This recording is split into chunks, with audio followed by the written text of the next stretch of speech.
sport. You just want to be a racing driver. But you kind of are a role model, whether you like it or not, and I would argue that you're a very good one. And now you've taken another stance, which I think a lot of people are going to look up to you, and I think a lot of people haven't had the courage to do what you have done. And I think you're going to get all the respect for that. You can inspire a lot of people by doing that. How does that make you feel? Thank you for saying that. I hope that's the case. Genuinely hope that's the case because, yeah, I told you before, I didn't set out to be a role model, I just set out to be a racing driver. And with that comes the responsibility, and I've tried to do that responsibly, and I've tried to be the best role model I could be to like a 9-year-old Catherine, for example. And I hope that it does, actively kind of like, maybe somebody being bullied somewhere, even if it's one person that's being bullied online somewhere, if they see it and they think, okay, I'm going to ignore it, then it's been worth it.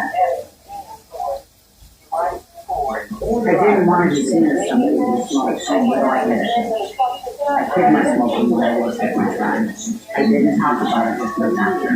I ate right, I exercised, I didn't want to do stuff. Here's myself. When you're having open heart surgery, you can't play games about this. Every single issue. You could quit.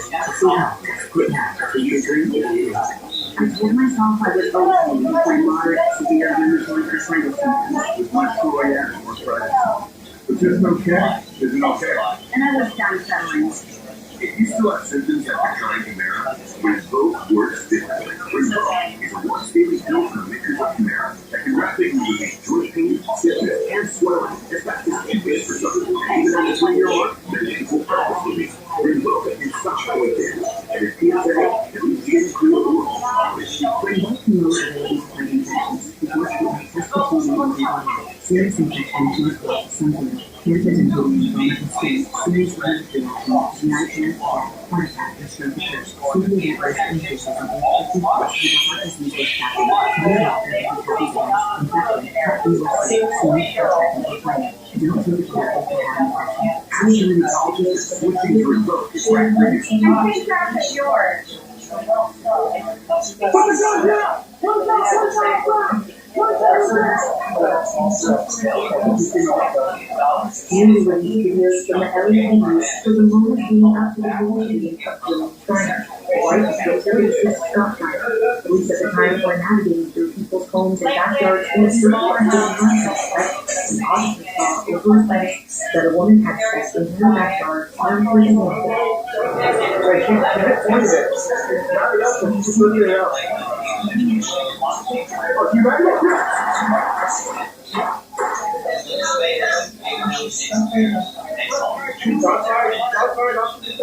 Police officers on the video can see behind the tall fence, yelling at Schreiner to put down his gun as loud helicopters circulated again. Schreiner then enlisted her gun before she struck by gunfire and retreats into her home. A 911 call later suggested that Schreiner believed she had been shot by one of the Hazelwood suspects, not police. So there were 3 men, and one of them shot her in the car. They have their guns out, so I don't know what's going on. The newly released videos from the LAPD come 2 weeks after Schreiner was arrested on suspicion of attempted murder of a police officer. She is currently out on bail. Some officers were hurt in the shooting. The LAPD is still investigating this incident, and the Los Angeles County District Attorney's Office previously said a case had not been presented to the office for filing consideration. CNN has also reached out to representatives for trying. Candidate Donald Trump promised on the campaign trail that he would end the war in Ukraine within 24 hours of taking office. One day, 24 hours. Well, it has now been 2,400 hours, and as we approach Tuesday, the 100th day of Trump's second presidency, many wonder whether he is in the office and whether it will be a just peace. Joining me now is Victoria Nuland, a career foreign service officer. She's had an important hand in managing the Ukraine portfolio for many years. Recently, she was Undersecretary for Political Affairs and acting deputy secretary of state in the Biden administration. What I'm doing, let me ask you this, talk now about a possible, some contours of the deal, and you've read some of it, I'm sure I have as well, and it seems as though the idea is Russia gets to keep all the territory it has, but Ukraine won't recognize it. It's pretty good to be with you. I would start with the fact that we seem to be negotiating in the public, which is not helpful in these kinds of extremely sensitive negotiations.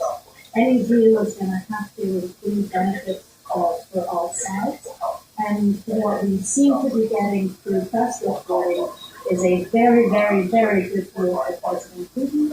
And get some kind of security guarantees from Europeans, not from Americans. And if there's not sufficient what strikes you as unlikely to work in this, and what strikes you as likely to do? This thing will just be very good to be with you. I would start with the fact that we seem to be negotiating. So that's one thing I would concerned about. And also, the United States has a lot of leverage with all parties here. Obviously with Ukraine, but with Russia that it hasn't used, and with Europe. And we seem only to be focused on the concessions that Ukraine has made. In public, which is not helpful in these kinds of extremely sensitive negotiations. Any deal is going to have to include benefits for all sides, and what we seem to be getting through press reporting is a very, very, very good deal for President Putin, and very few assurances, particularly of ongoing security for Ukraine. And if there's not sufficient security for Ukraine, even if they are going to make territorial concessions, which they haven't agreed to, this thing will just happen again, and people will come back for more if Ukraine is not allowed to be strong enough to hold the line for everything. So that's one thing I'm concerned about. And also, the United States has a lot of leverage with all parties here. Obviously with Ukraine, but with Russia that it hasn't used, and with Europe. And we seem only to be focused on the concessions that Ukraine has to do. And when you look at the Russian side, what strikes me is so far, Vladimir Putin does not seem to have shown a willingness to stop fighting, to accept a few ceasefires, even accept temporary ceasefires, which get violated. What is your sense? Does Putin really want to stop right now, or does he think he can keep going? Well, you're absolutely right. I think President Trump had this right a month ago when he wanted to test willingness by having a 30-day ceasefire on both sides. And that would have given time and space to begin real serious negotiations and not in public. The Ukrainians agreed to that, and Putin did not. And even with all of these extremely favorable terms for Putin that were reached over the last couple of days, Putin did not agree to stop fighting. I actually think it's pretty difficult for Putin on his side to end this war because he has built Russia over the last 3 years into an economy and a society that is 100% dedicated to its war and sustaining itself around this war. And were it to end, we have thousands and thousands of returning soldiers who couldn't pose a threat to him, and he has to come off war footing and actually start providing for his people, which is how he could. What do you think Ukraine could live with in terms of a security guarantee? Because Trump has made clear he's not going to provide a security guarantee. He will not support the Ukrainian membership in NATO. Is there a kind of European guarantee that works? Because Europeans are doing, or at least have committed to do a lot more on defense. They have indeed. First of all, Ukraine has to know that whatever it agrees to in terms of territory, it can protect and defend the rest of the territory that it controls and prevent a third wave of Putin attacks when he gets tired of whatever he's agreed to. So it has to have a very, very strong military going forward. It has to have air defenses, and it has to have international support. The Europeans have talked about peacekeeping force. That's one way to do it. Another way to do it would be to have Western forces or international forces offshore who could, strike Russia if it broke the deal. But, without those kinds of guarantees, why would Putin just not come back for more when he gets bored of this deal? Because he stays very clear that he doesn't consider Ukraine a country, and his aspiration is to control all of it. You know the Ukrainians well. My sense is that if they don't feel like they're getting the kind of things you're describing, they will keep fighting. They're fighting for their country, for their independence. And my sense is that the idea that we have so much leverage over them that they will just fold each other into fold isn't quite right. It's absolutely not right. Russia could stop fighting tomorrow and this war would end. If Ukraine stops fighting, Ukraine ends. And no president of Ukraine, no population in Ukraine will live with that. And even if it came to that and Russia had territorial or political control of Ukraine, there'll be an insurgency for years and years and years. There'll be refugee flows into Europe, and Putin will keep moving. He'll keep coming towards NATO territory, looking for more. So this is an important moment for the United States to use its leverage to end fear, to tell autocrats everywhere, not just Vladimir Putin, that they can't just bite off a piece of their neighbor and get away with it. Victoria, thank you for joining us. Thank you, sir. Return to a book that you have recently written and is out. It is entitled Anti-Semitism in America, A Warning. You talked about anti-Semitism on the right, but you also addressed anti-Semitism within your own party. Here's part of what you wrote. Well, I worry also about the larger American left, which may look the other way and be too complacent or forgiving about those who exhibit anti-Semitism in their ranks. You say that's one of the biggest issues of this party. Well, I wrote the book to warn about anti-Semitism overall in America, on the left and on the right. We always, it's kind of Cruz O'Brien, the great Irish poet, said anti-Semitism is a light sleeper. And when there are times of trouble, as there are now, anti-Semitism raises its head. On the right, it's despicable and awful. I've experienced it myself. When on the January 6th takeover, I was within 30 feet of these hooligans, and one of them said, "There's the big two, let's get it." But we've also seen it on the left, not in the Democratic Party, but on the left. And we have seen things that we never used to see before. For instance, someone getting on a subway and saying, "All the effing Zionists get off the subway." Jewish delis which have nothing to do with Israel, having stones thrown through their windows. The head of the Brooklyn Museum is Jewish, but the Brooklyn Museum has nothing to do with Israel. A few blocks away from here where we're sitting, had red paint all over her. And I believe we have to alert America to anti-Semitism and teach them. That's why I wrote the book. The best antidote is for people to know the truth. Here's a terrifying fact. That 20% of people under 30 don't believe the Holocaust was a myth, and another 50% have never heard of it. We need an education, and my goal is to have this book read in the high schools and colleges across America, because I think it would shatter the myths that are out there, which have always been below the surface and are popping up on both the left and the right, much too much. The dragon keeper's care on the pride of your house. Its imposing presence and power will command fear on the battlefield. Its dragon flame will engulf your foes. Raise your dragon and train it until it becomes an unstoppable force. Start today in Game of Thrones Conquest. Let's bring in CNN chief legal analyst Mark Post. For your business is on the path to AI. Dell AI Factory with data and quickly implement the AI initiatives. Help keep your data secure. This is actually very important.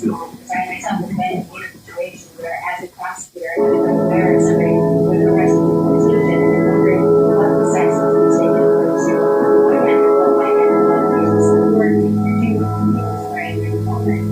You cannot, as a great prosecutor or an attorney, facilitate somebody's invasion of things happen. It might be a lot of people that do so. But this judge could have very well determined by deciding whether to have can facilitate exit. It nevertheless to lead authorities that it might seem very, very wrong to, in some ways, lead the process. On the other hand, because some days we have the process they want. But she cannot. Let's bring in CNN Chief Legal Analyst Laura Coates.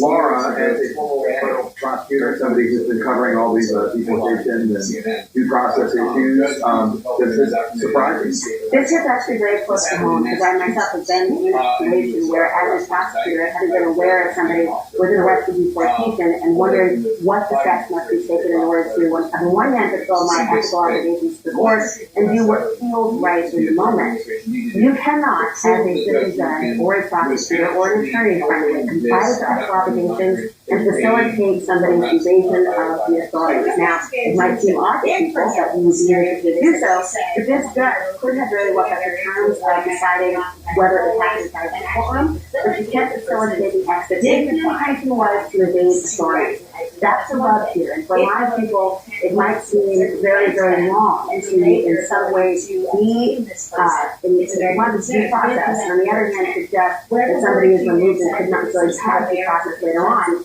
But she cannot be in this position and choose what she did before reality. You know, it's actually 6 years ago to the day.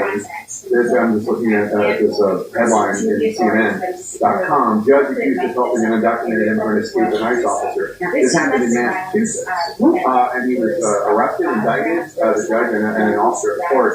Although in the 5 years they dropped the charges in 2022, but it was the same basic thing. What does the U.S. government need to do, the Trump administration need to do, to prove that Judge Dugan was actually helping this undocumented migrant evade arrest by ICE? It will come down to the intention. If, for example, the scenario is that she said, I wanted to go to this specific area to avoid having chaos by the hallway and actually facilitate the person's dignified release to the actual identity, that's one thing. If, however, the intent was to circumvent them and delay their ability to obtain this person, it's a very different scenario. So it does come down to her intent. Whatever words she may have said, witnesses who were there who could shed some light on what her intent would be will be useful to this. But ultimately, there is an ethical obligation. You can have due process. You have to sometimes hand over the person to the authorities for them to secure the appropriate mechanism and the appropriate forum to do so. This is domestic violence defendant. There is probable cause passed. There is not beyond a reasonable doubt at this point in time. But they're very separate matters. And Bonnie is talking about this person having been convicted as judge, juror, executioner. But this juncture is about what the judge's ability to do is. In terms of facilitating or evading. And they are alleging that she did the wrong thing, which she did, to allow the person to avoid lawful authority. And as lawyers, as judges, we cannot do that. You cannot do that. And from her statement, it sounds as though she did help in the debate. I mean, she's leaning on whoever will give a statement on her behalf. She has a long record of standing up for due process, so theoretically, the argument, as I'm reading into the statement, is I was doing this because this undocumented migrant was not being given due process by ICE. That's what it sounds like she's suggesting. It could very well be that her mindset, and we don't know. It could be that when the ICE agents do help to further the due process scenario if they're putting the person in front of a court and an immigration judge to decide what should happen next. You know, I'm not going to speculate on what her intention is, but certainly... New photo of the undocumented migrant is alleged domestic abuse. Yes, and it could be the case that the judge was perhaps trying to remove the spectacle of the hallway arrest or inside of her courtroom and put it in an area where it would happen in a more discreet manner. I'm waiting to see what the information is, but as the information we have today, if any officer of the court is intending to evade authority and knowingly harbor somebody who should be turned over to authorities, they've got a world of hurt in terms of ethical obligations. You can't be like, well, I think she's innocent. I think this is like you came to report, therefore, here's the way they got it. You're that also is a due process. All right, Marco, thank you so much for the report. You can all join Laura on the show. Laura Live, an excellent show tonight at 8 p.m. Eastern, only here on CNN. Who am I to judge? That was Pope Francis's response when asked about gay priests in 2013, just a few months into his papacy. It was a stunning statement coming from the head of the Catholic Church, an institution that considers homosexual acts contrary to the natural law. Similarly, groundbreaking words on many different subjects continued through the 12 years of his papacy. Francis had legions of supporters, as evidenced by the crowd paying their last respects, but he also had many critics. So what is his legacy, and what is likely to come next? Joining me now to discuss all this is the New York Times columnist and author of the new book, Believe, Why Everyone Should Be Religious, Ross Douthat. Ross, welcome. I want to ask you first about that statement, but it seems to me that epitomizes what people say about Pope Francis's reign, that he talked a good game, but he didn't actually change the church in the more liberal direction that many of his most ardent supporters thought he would. I think the best way to put it is Catholicism created a large zone of ambiguity around Catholic faith. This wasn't just about homosexuality or same-sex marriage. It was also around things like divorced and remarried Catholics, whether they should be permitted in union without getting an annulment. Open to debate about whether women could be ordained as deacons and didn't actually settle it. So he gave, I think, in certain ways, more liberal Catholics a lot more room to argue and maneuver without going all the way to a kind of formal, explicit break in church teaching. But what that meant in practice was that divisions within the church tended to widen, because the more liberal factions in the church saw themselves as having openings that they hadn't had before and wanted to push further. And more conservative factions that had tended, for understandable reasons, always to be very loyal to the Pope, ended up finding themselves in rebellion or near rebellion against him. So, in a way, you had Catholicism in sub-Saharan Africa, for instance, going in one direction in a kind of conservative resistance to the Pope, and Catholicism in a country like Germany, where the church is very liberal, trying to push as far as it could in a liberal direction. So he leaves behind a church that is sort of straining apart in certain ways, I think, with a lot of uncertainty about just how far change can actually go. So that means the successor becomes very important. And I wondered what you thought was, what's the likelihood or what are the battle lines? Because Francis appointed a lot of cardinals, and he appointed a lot of people from sort of obscure places, not the usual big cities. But does that mean they are liberal, and how will this play out? Yeah, it doesn't necessarily mean that they're all liberal or would be liberalizers. Francis himself was a very complicated figure who sort of favored the liberal faction in the church in many ways without himself being quite as liberal as some of his supporters. So you have a range of cardinals right now who people actually don't know a lot about, right? It's sort of like if you assembled a Senate in the United States by picking mayors from an odd assortment of cities and small towns around the country. So it makes it actually quite hard to handicap or sort of figure out who the different groups are in the upcoming conflict. I think you could say that it maybe gives an advantage to insiders, to someone like, the Cardinal Secretary of State, Pietro Parolin, who people have cited as the front runner, just because he's one of the only people who has actually met most of the cardinals, now converging on Rome. And there probably is some sense in which the cardinals will be looking not for a conservative exactly, but maybe for a moderate or stabilizing influence after Francis's disruption. But really, it creates just a lot of deep uncertainty where not anything, but almost anything could happen in a situation like this one. In your book, you talk about your hopes that there is a kind of religious revival. Is it more than a hope? Do you think there's real data that shows that there is an uptick in the long secularization of Western society? So a wager is. Yes, I think it's a different situation in Europe and the United States. I think right now there's real data, especially in the United Kingdom, also to some degree in France, suggesting that there is actually a modest but real religious revival where Generation Z in England is more likely to practice Christianity than Generation Y, which is a striking thing. In the United States, it's more that we're considering a religious revival. The rate at which the rise of Americans who say they have no religious affiliation has plateaued. There's sort of a pause in secularization. There's a lot of religious interest and debates about religion right now, but the number of churchgoers in the U.S. is sort of stable but not yet rising. So we'll know more in 5 or 10 years about how far the renewed interest in religion actually goes here. I think if you don't want to make a wager as to who will be the next pope.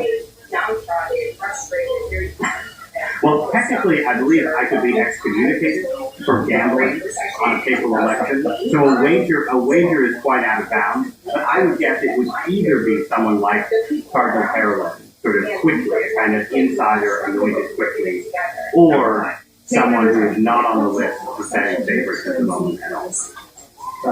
The conclave results. Rob Dazat, thank you very much. Yes, always I knew that would come in. Thank you for a pleasure. When you'll hear he graduated in 2009 during the Great Recession, and I wanted to weigh in on this conversation as I see going around on social media about how we survived this time of great poverty and stress in our recession. Are sharing their wisdom on TikTok. You don't panic during a recession, prepare for those. Are generally anxious and prepared for a downturn that economists warn other triggers like President Trump's trade wars. So I just started seeing video after video of Gen Z just feeling downtrodden, frustrated, very giddy, and hopeless about the future. When I was the Great Recession in 2008, I was looking at my peers, the people around me, and we were doing okay. We were all struggling, but we were in it together. Number one, take whatever job you can get from TikTok. Start to use a recession. And the reason they were payment platforms. The biggest piece of advice, stop comparing yourself to others on social media. Because if you ever feel like Gen Z are living two vastly different experiences, struggling and broke, and then you see the Gen Z who are on jobs and complaining, we're all in this together. The reality of the situation is the vast majority of us are struggling. On a platform that encourages keeping up with the latest trends, many TikTokers are vowed to do one thing: lower their spending. If you were an adult during the 2008 recession, can you tell me how feeling is feeling? I am trying my hardest to not spend a lot of money on everything. My mindset is I want to do it and build a practice of doing it before I have to do it out of basic necessity. I'm choosing to go to local farmers markets and produce markets instead of a big grocery store. I limit all subscriptions. If I can password share with my friends on Apple, share and not pay double the cost. Instead of going to the nail shop, maybe I'll get on Amazon and buy a pack of fresh meals that are going to last me a year. If you don't got it, you don't got it, and that's okay. Spend money, focus on the essentials, save as much as you can, and really prioritize and make sure you are living a life that feels just for you, not that looks for social media.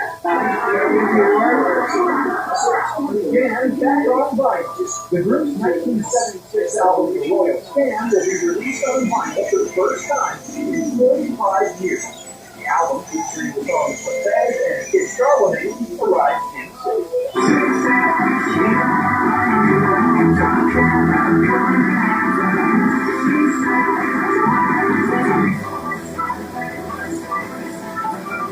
Billy Idol and Avril Lavigne duetting on the song 77. The track comes from Idol's just released album, Dream Into.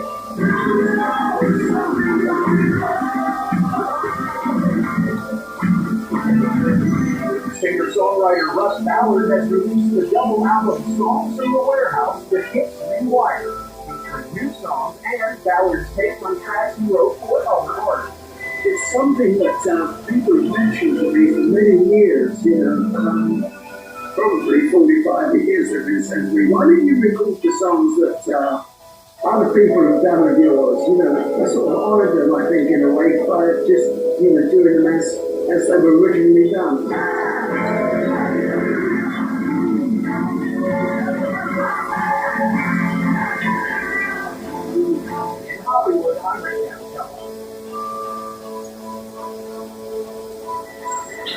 Raise your brand and train it until it becomes an unstoppable force. Start today in Game of Thrones Podcast.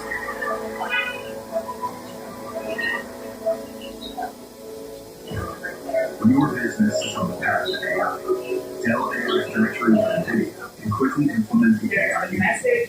Help keep your data secure and give you flexibility to carry on that way.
There's the message feature, and then there's the messenger.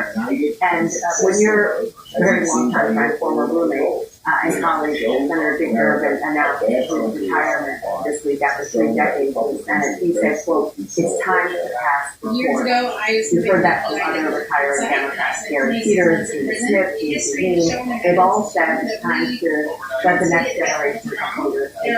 You indicated this week that you're going to stay put as Senate Democratic leader for the foreseeable future. What do you think is time to pass? Well, I am focused on winning, as I have always been, and we are, and as leader of the caucus, we are united. Now, we have a lot of talent in the caucus, and my job is sort of an orchestra leader to get us playing on the same theme as you said, where you, as I said, to united on message, but to highlight all the talent in the caucus in different ways, and we've seen that. And you're staying put. Oh, there's so many ways. And so, yes, I am staying put, and I'm fighting the fight every day, as is our caucus, in a united and successful way, as you've seen by your poll and other polls. We're showing America how bad Trump is, and showing that Republicans who embrace Trump can show at their part.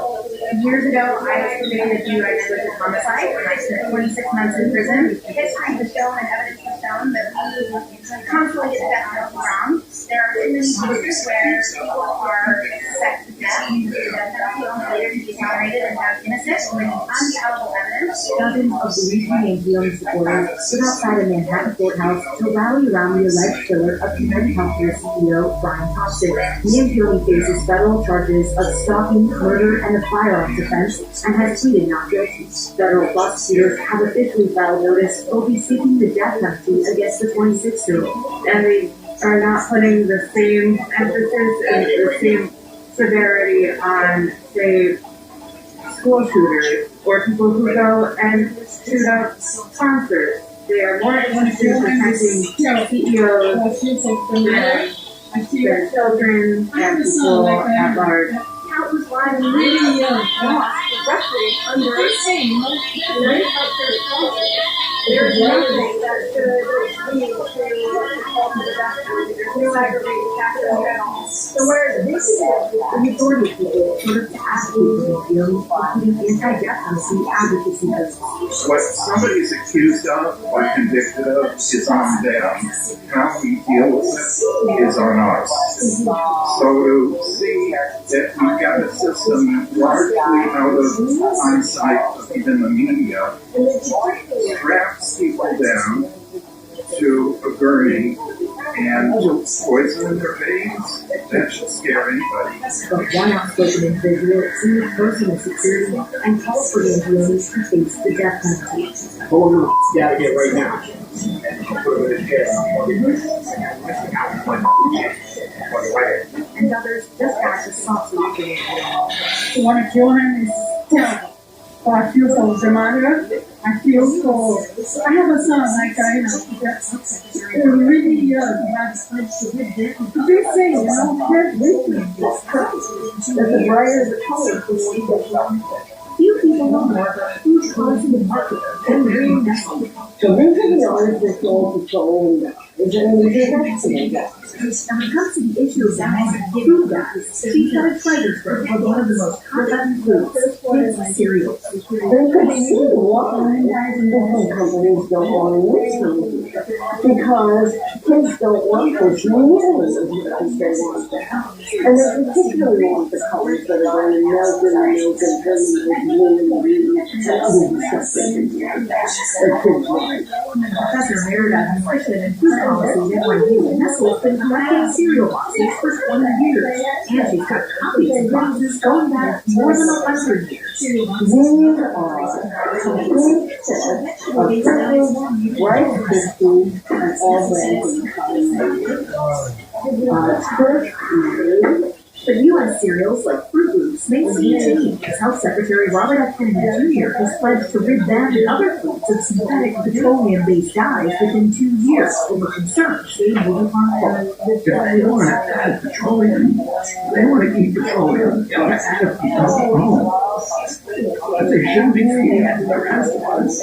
These dyes have been giving Fruit Loops their neon tint for decades. The first one in 1963. Were they using petroleum dyes in those?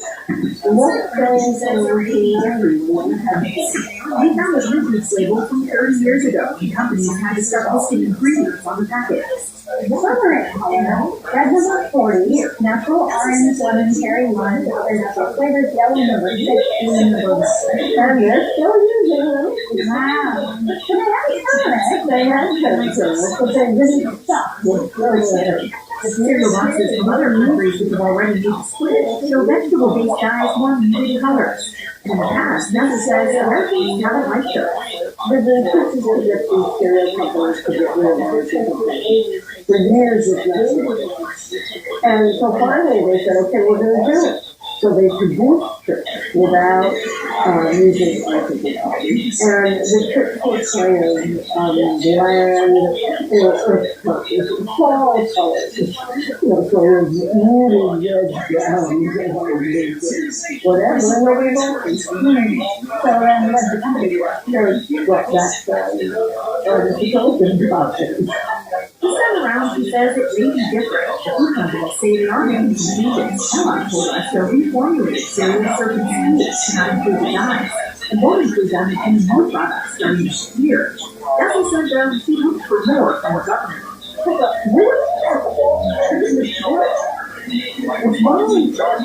Here she points out that while food dyes are a start, cereals are still filled with sugar. If you're a kid and you're used to that, you're not going to use it. Because these cereals are not about the cereal itself. They're about the question always has been, when did it become okay to use this When you decide to step up this kind of thing. Yes, that is Paul Rudd, starring in a commercial for Nintendo's Switch console. And if you see familiar, Why you just like you're in a boy band? Seriously? My Super NES commercial from the 90s, when my long black duster, Indie Rock hair, and beaded necklace? just like was in a commercial in 1991 for Nintendo's Super NES console. When you decide to get serious, there's only one way to come. The game of Super Nintendo. I was born 87 years ago. For all years, I've never been the leader of my own dreams. That is young Nintendo voice of Patrick Stewart from the video game Oblivion. These are closing days of the third year. And the final hours of my life. His voice performance has changed, but the a graphics version. In the just released, the Elder Scrolls 4 Oblivion Remastered. The game is out now for PC, Xbox Series XS, and PlayStation 5. Deep below ground, in the dark and fathomless sunrise, hope persists in the animal village of Arden, your home. This is Thunderfall, a turn-based RPG inspired by tabletop gaming. Playable now on Steam, Xbox, PlayStation, and Nintendo consoles, the game offers a control-mapping for a couch co-op playing experience with friends. Leveling up in Hollywood, I recommend. Subway's got new meals a day, with new and selling every day. Freshly bread, fresh protein, fresh confetti, vinaigrette, wash, chips, and drinks, and perfect lunch at perfect price. Your coworker went with a $17 salad. And to understand. Find your rush. The all-new $6.99 meal a day is something. Or make it a foot-long for just $3 more.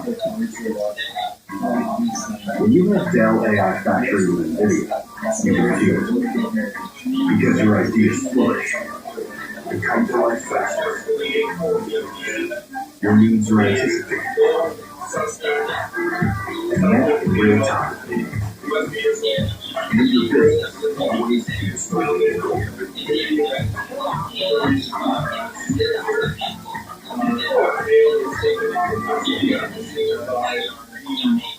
Zygo relieves energy while you sleep, so you wake refreshed for a more productive day. Zygo works faster, and those that provides the same relief as that in a pill really up the size.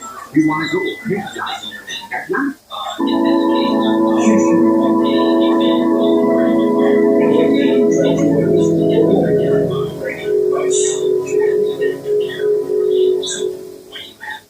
I'm pretty choked up. A street festival in Vancouver ended in tragedy after a driver plowed car into a large crowd, killing at least 9 people. Dancing to the festival, a celebration of Filipino heritage, was performing a traditional dance in a car ran into the crowd. Approximately 8:14 p.m., a lone suspect stopped his meal with a white vehicle running through a private community event occurring near here. That male was taken into custody at the scene by the crowd. Canadian officials are still investigating the incident, but said they are confident that this was not an accident. Canadian Prime Minister Mark Carney said in a statement he was devastated by the horrific events at the Vancouver Festival and offered to speak his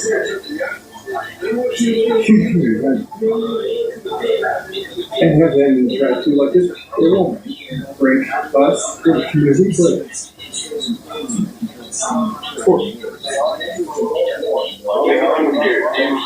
one of the NFL's biggest draft prospects, Shedeur Sanders, received a call allegedly from the general manager of the New Orleans Saints Friday during the NFL draft. You're off the shirt. But the call turned out to be a prank.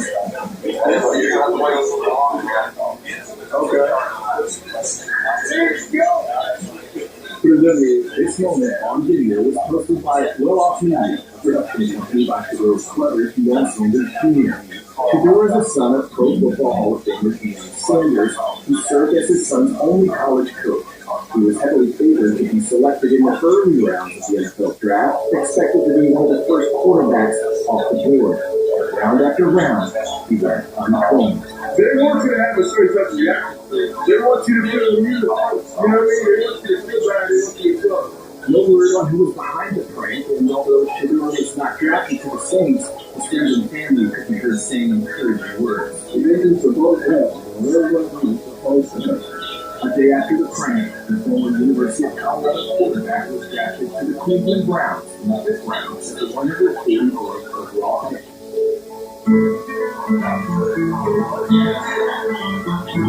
Like,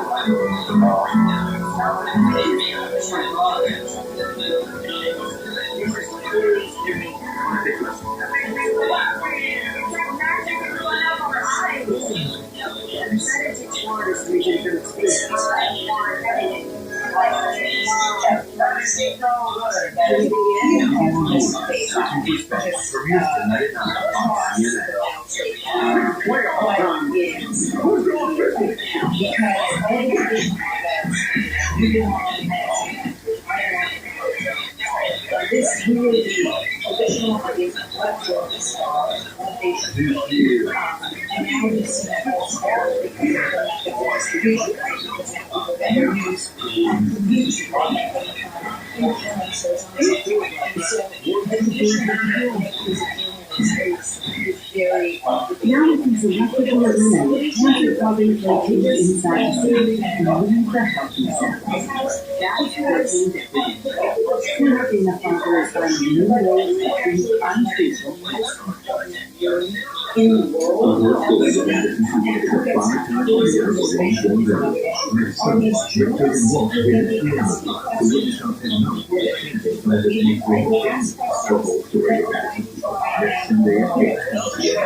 there's a huge, debate happening just across the landscape about what is in media right now, because all the traditional outlets of which you belong and I belong to, this we were the traditional ideas of what journalists are, what they should be, and now we've seen that all scrambled because of the methods of distribution, right? Because now people get their news from YouTube, they get them from influencers on TikTok, and so the traditional idea of what is a journalist is very debatable. I think that's a separate issue to what Johnny just did at the White House, because the way people get their news is one issue, but who actually is letting the most important room in the world, arguably, and who gets to cover the administration is another issue. Are these journalists who are going to be asking questions for the public good, which is what we do, right? We ask questions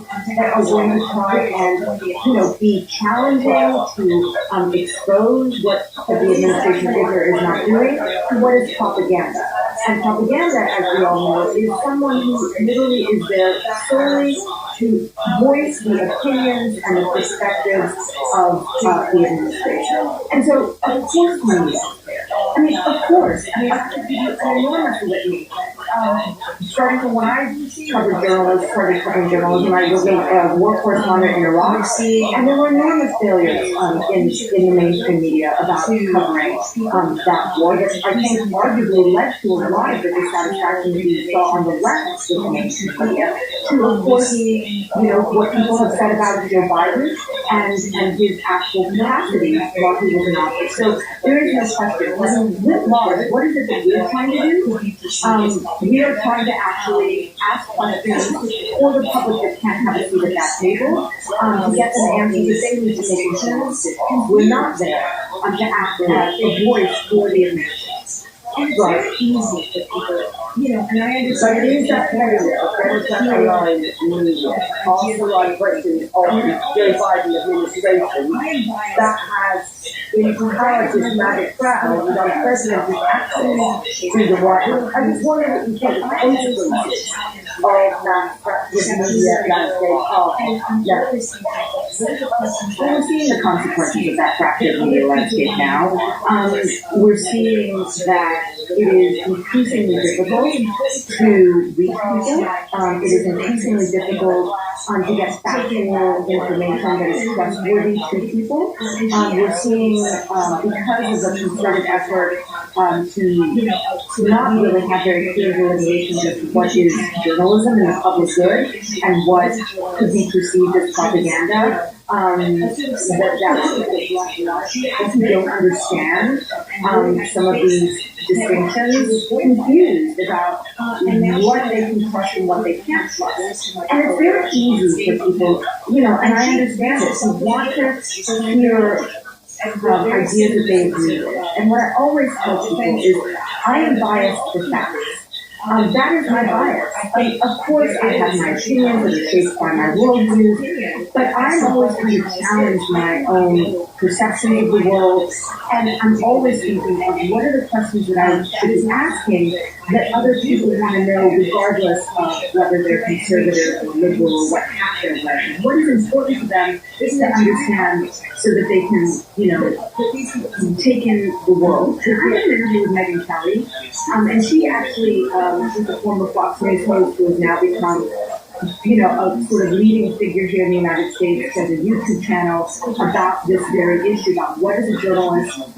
She was, a sort of seminal person of mainstream. She asked very tough questions of President Trump and really had to face that head on. She was vilified by him. And now she has become a cheerleader for him. She endorsed him right before the election on stage with him. And she views herself as a journalist. She says, I'm very much a journalist. And with very similar sorts of defenses of that. And ultimately, I think there is, and she acknowledged this, a real difference of opinion as to what a journalist is. I cannot go and say I endorse a particular leader at any time. That is not something that I even do, and I have editors who are going to try and make sure that I don't sound like I am part of this. There's an entire architecture that these people simply don't. A street festival in Vancouver ended in tragedy after a driver plowed their car into a large crowd, killing at least 9 people. Dancing at the festival, a celebration of Filipino heritage, was performing a traditional dance when the car rammed into the crowd. At approximately 8:14 p.m., a lone subject male with one vehicle drove through the crowded community event occurring near here. That male was taken into custody at the scene by the crowd. Canadian officials are still investigating the incident, but said they are confident that this was not an act of terror. Canadian Prime Minister Mark Carney said in a statement he was devastated by the post-horrific events at the Vancouver Festival and offered his deepest condolences. Huge community, and have been in tragedy like this, it won't break us, the community, but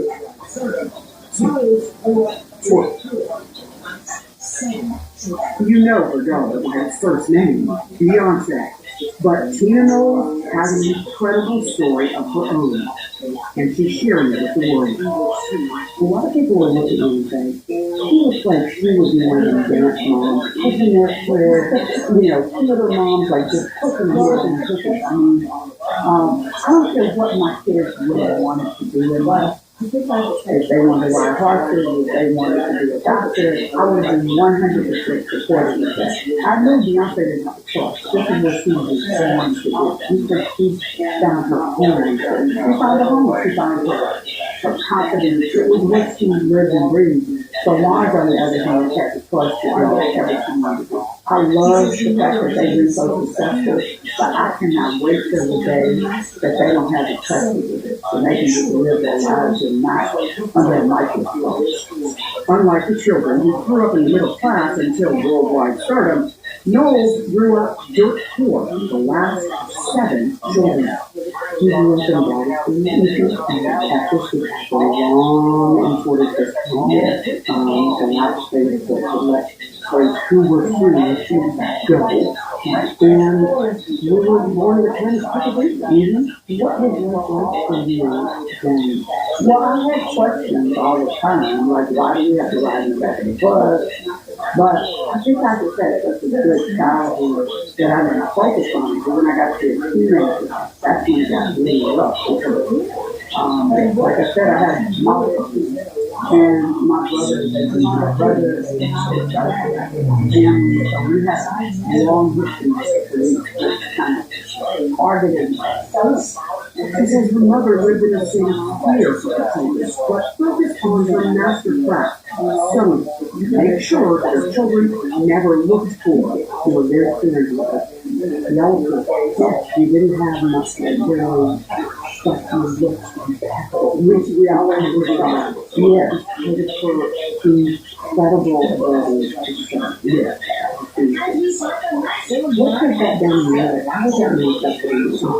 It manifests every day because as poor as we were always the starting to, and this took a lot of pride in factor and how we lived and I think it helped us not to know how poor we were.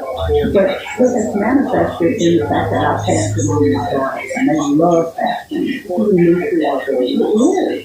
But what fashion is it allows a lot of things, and I would imagine, because I wasn't there, but I imagine my great-great-grandmother who was sewing and making people look great, because my mom always said to me and my nephew, you know, if you can make beautiful things for people, people always love them. And, you know, my nephew was gay, so and kind of ostracized sometimes, but my mom was like that in favor. You'll never be broke, and people always like to treat themselves. As we had the last one bar at Costco. Last year, I bought this one ounce gold bar for $23.69 from Costco.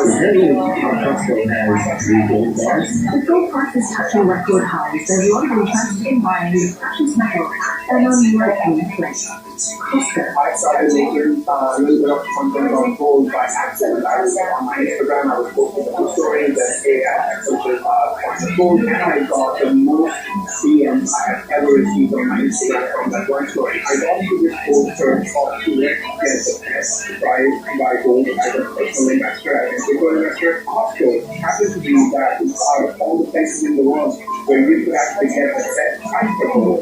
So this was basically where the level of gold and Costco started. Costco won't say how many gold bars it sells, but those tell CNN volume continues to be a meaningful element to its e-commerce sales growth. Costco offers lower cost options to the market, and I would trust Costco and their quality of life. If you are someone that's in the market to buy a large amounts of shares, I think it's a great way to do it. Here's a type that's trying to accumulate a mass quantity, so you want to really think that we can try it different than you.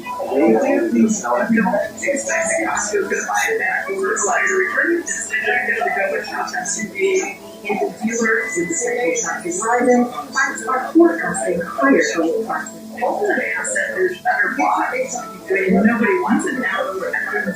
There's sort of FOMO, fear of missing out, where everybody's trying to buy as much gold as they can. And I think this is a sign of disappointment, and generally a sign of market top down bottom. I do think this is a amazing fact that somebody I want to be a lifelong investor. How does buying more gold? I think there's so few gold in the world that selling it at this point would be a mistake. As with any investment, do your research and make sure to diversify in your holdings.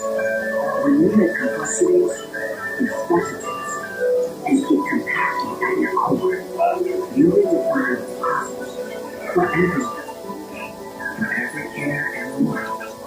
Please include. Every business is on its own path to adoption. Until AI industry continues to evolve from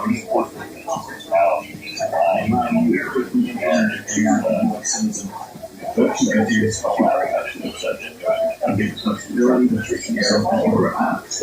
No matter what business you need to be mindful. I've been studying commercial aviation as an astronaut as a hobby, and I started to notice a disturbing pattern. They work together to save lives.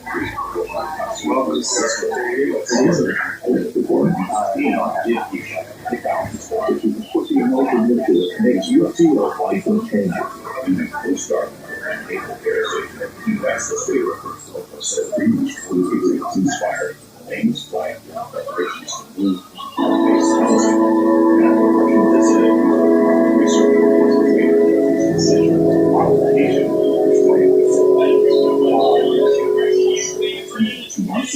Europe says you don't follow any orders the U.S. Supreme Court makes in a mid-May hearing in the case of a 2-year-old U.S. citizen who the judge says was deported to a Central American country. The Trump administration said the mother asked that the child be deported with her, but the judge chose to no. Well, here's one court documents. The child was taken into custody during a routine check-in. The father told ICE he was a U.S. citizen repeatedly. in one call, he could hear, quote, his daughter's crying. ICE would not let him give provisional custody to his sister-in-law, a U.S. citizen, and told him he could detain him if he tried to pick up his daughter. Meanwhile, immigration authorities arrested the wife of an active duty Coast Guard member at the Naval Air Station in Key West this week. Officials say the woman's work visa was expired and the name was flagged during preparations to move into on-base housing. And a Russian dissident who's a Harvard researcher is awaiting the judge's decision on her deportation. Staying at this hotel in Louisiana since her detention 2 months ago, she says she fears she will be imprisoned if returned to Russia if she opposes the war in Ukraine. You said that there are talks with China every day. Who are the talks with and at what level? Because the Chinese are saying that's not true. Well, according to our team in Washington, the conversations are ongoing regarding multiples of the trade that are coming out and going in. But the bottom line with China is this: they need us more than we need them. They need our money, they need our markets, they need our consumers, and all of the above. So the president has been, I believe, exactly correct. I mean, he is the ultimate deal maker. You know, it's a time where we've got to hold China accountable. And in agriculture, year upon year, decade upon decade, our goods have been taken advantage of. The trade disparities, the non-trade barriers on top of the tariff numbers are insane. Whether it's Argentina or China or Brazil or the UK, I could go country by country with you and just talk about how they create what they do with our ports. How soybeans are taken advantage of, and that's what we're going to agriculture. But it's true across all ways of our industry. They started here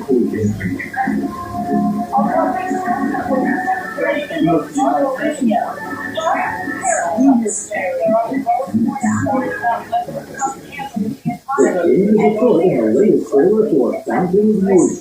John Krasinski and Natalie Portman lead the cast of the global adventure film from director Guy Ritchie. And to review for May 23rd on Apple TV+. Drivers know nothing to do. It's time for Clive Davis to take the stage. The iconic music producer and executive is set to receive the Legacy Award at New York's historic Apollo Theater's Spring Benefit. Singer, songwriter, actor, and director Tiana Taylor will receive the Innovator Award at the benefit June 4th. Harvey Fierstein has come a long way. He's won 4 Tony Awards and now he'll receive a special Tony for a lifetime achievement in the theater. The actor and writer, best known for folk songs for the Reed at Carter Soul, Hairspray, and Tiki Beat, for the honor of the 70th annual Tony Awards are in Hollywood.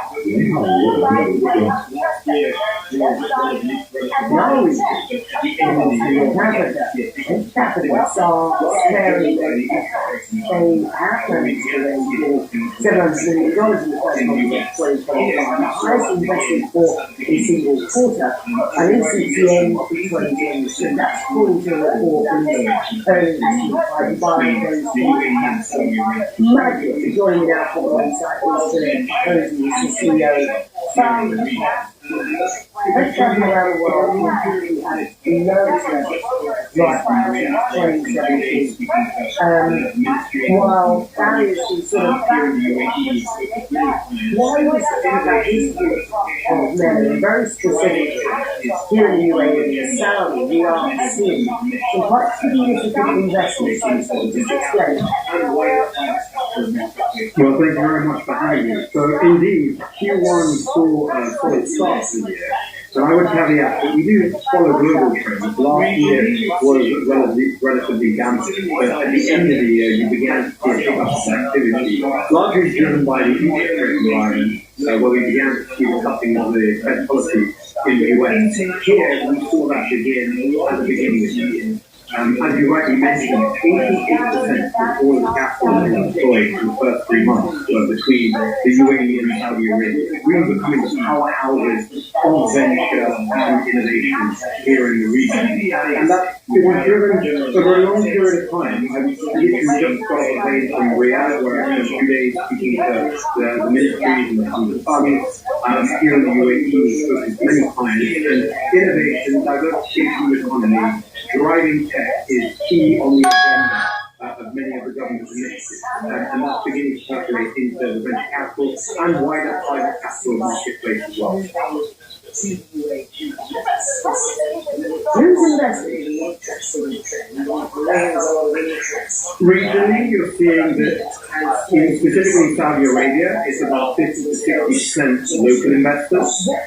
Here in the UAE, local investors account for about 20 to 30%, with international participation. And a lot of these entities, I know that you go to conferences like FII, there's the new conferences, are looking to attract international people to the region. And we've begun to see players from outside of the world begin to participate. Specifically at Asia, we've heard General Atlantic, recently we're seeing players like BlackRock coming to the region.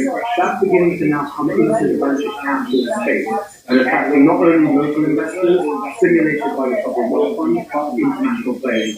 What are the areas you'd like to see more M&A activity happening in the region? Yeah, this is a match for global wealth. We're seeing a lot of family offices moving to the UAE specifically, which is a really interesting trend. It brings a lot of interest here and for VC. That's an incredibly important part. What would keep this market alive as well? We've seen such challenges elsewhere. The President Trump's tariffs are really testing investor sentiment at this point. And there's a lot of uncertainty. What does that mean in terms of VC? And how do you believe regionally they will overcome that challenge? Yeah, it's a great question. I think firstly one of the points is one of the areas we'd like to see more M&A activity happening in the region, consolidation, international acquisitions, and most importantly IPOs. I think you're right. Publishing our Q1 report, but very quickly had to change our views to try and understand what is the impact of these US tariff discussions. And the reality is, like we say to many of our clients, that uncertainty really is the devil of decisions. And what it's created is an element of a risk-off environment. Our sovereign is going to continue to invest in venture as an asset class. Will VCs pause that next investment until they see it a little bit more visibility? Will startups continue to raise when they don't know where the next investment round is going to come from? And that's something that we have been challenged with. But if there's one thing that's clear from the region, is that we found that the challenge with adversity over a long period of time has become very resilient. But I think the answer to your question is we'd like to see more success stories and exits from the region that can really stimulate further capital into the asset. Disturbing messages. I've been told things like I should hang myself and all the stuff done and I should be assassinated, and I've been under a barrage of online bullying really. And while I don't really look at that, I try not to look at it myself, it's been brought to my attention. And I've been told to address it because I have a voice, and with that voice comes with certain responsibilities. So I did address it on my podcast, Proper Therapy. And I think we have some examples of some of the things that people have been writing that crossed the line, in my opinion. So hopefully if we can bring a spotlight to it, then we can change the landscape a little bit. I think it's getting worse and worse. Online bullying and social media is getting more toxic, and I think that's something we need to talk about. Well, you and I have spoken before, I think, and said to you, you try to ignore it and don't want to read it. But when it is brought to your attention, I mean, you have to read it. How does it make you feel? It needs to be addressed. It doesn't bother me anymore, I think. It's shocking to read some of the vile things that people write. So the initial shock is like, wow, how did he or she come up with that? We are so grateful that the fans are as passionate and as invested as they are. And they're all entitled to an opinion. So I think we just have to be really bad. But not everybody is as seasoned as we are at this level, so I feel bad for those starting in the sport or in any sport that is you saw what happened with Simone Biles and she was at the Olympics. And there just needs to be this whole online movement where people think that it's okay to say these things that they would never have the courage to say to people in real life or absolute sin. And I've never experienced it in real life. So I think that, that it needs to be addressed and it needs to stop. What kind of support do you have within that trial that you can do? I've had a lot of support. I've had a lot of other guys reach out to me and offer their support and actually come out publicly and support me. A few of them anyway. And I've read some of the stuff that has been written about them. And so I feel like I'm not alone in this. I feel like it's not a Catherine specific thing or a female specific thing. I'm very grateful for the people like that.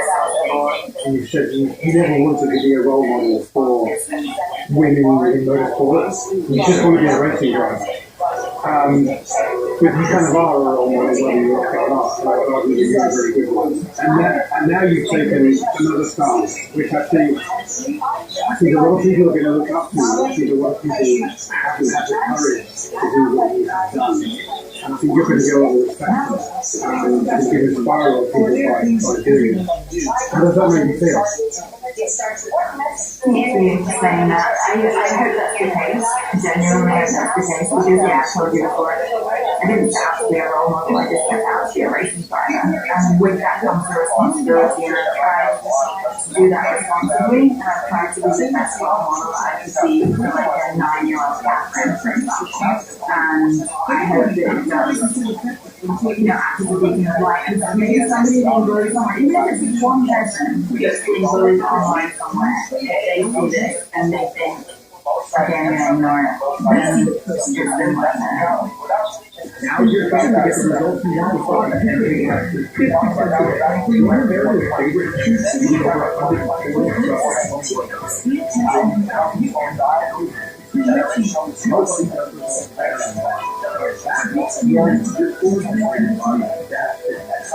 and right now, with our annual body event, subscribe to that. It's going to pay less than 50 cents a day. It's just for a limited time. Just go to body.com. Body.com. Every time you feel it's serving medication organization starts in the other side. So we are going to reach the key to small business visit Voice.com today. Just learn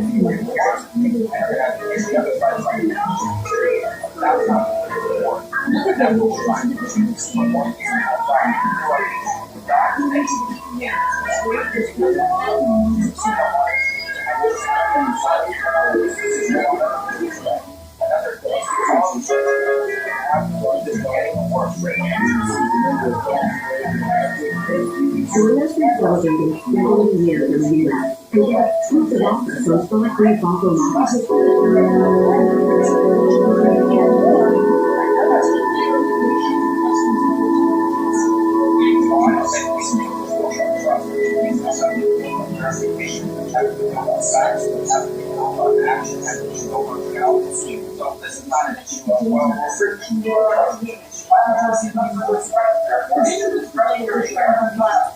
It's posted online by the Building Policy Administration, so federal officers can overnight rate what authorities describe as an underground nightclub.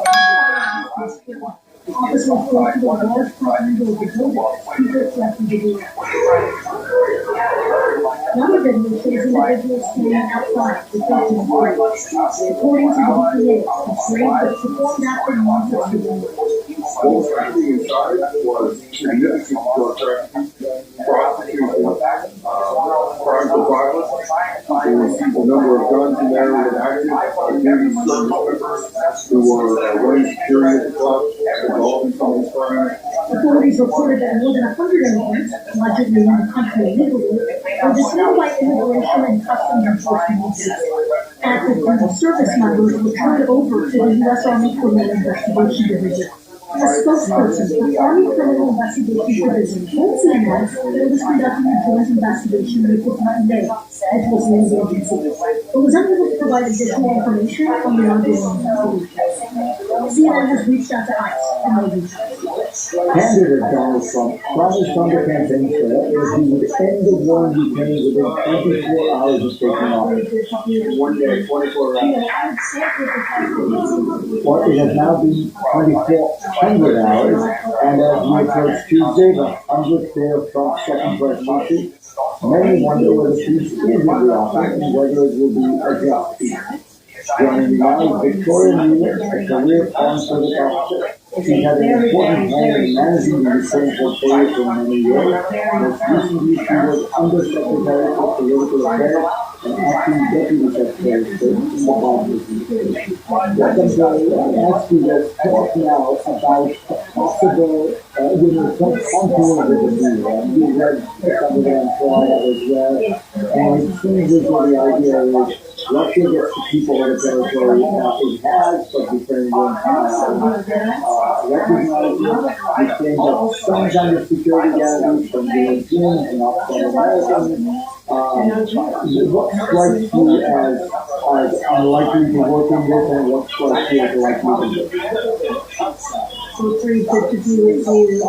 You know, I would start with the fact that we seem to be negotiating in public. Which is not helpful in these kinds of extremely sensitive negotiations. Any deal is going to have to include benefits from all sides. And what we seem to be getting through press reporting is a very, very, very good deal for President Putin and very few assurances, particularly of ongoing security for Ukraine.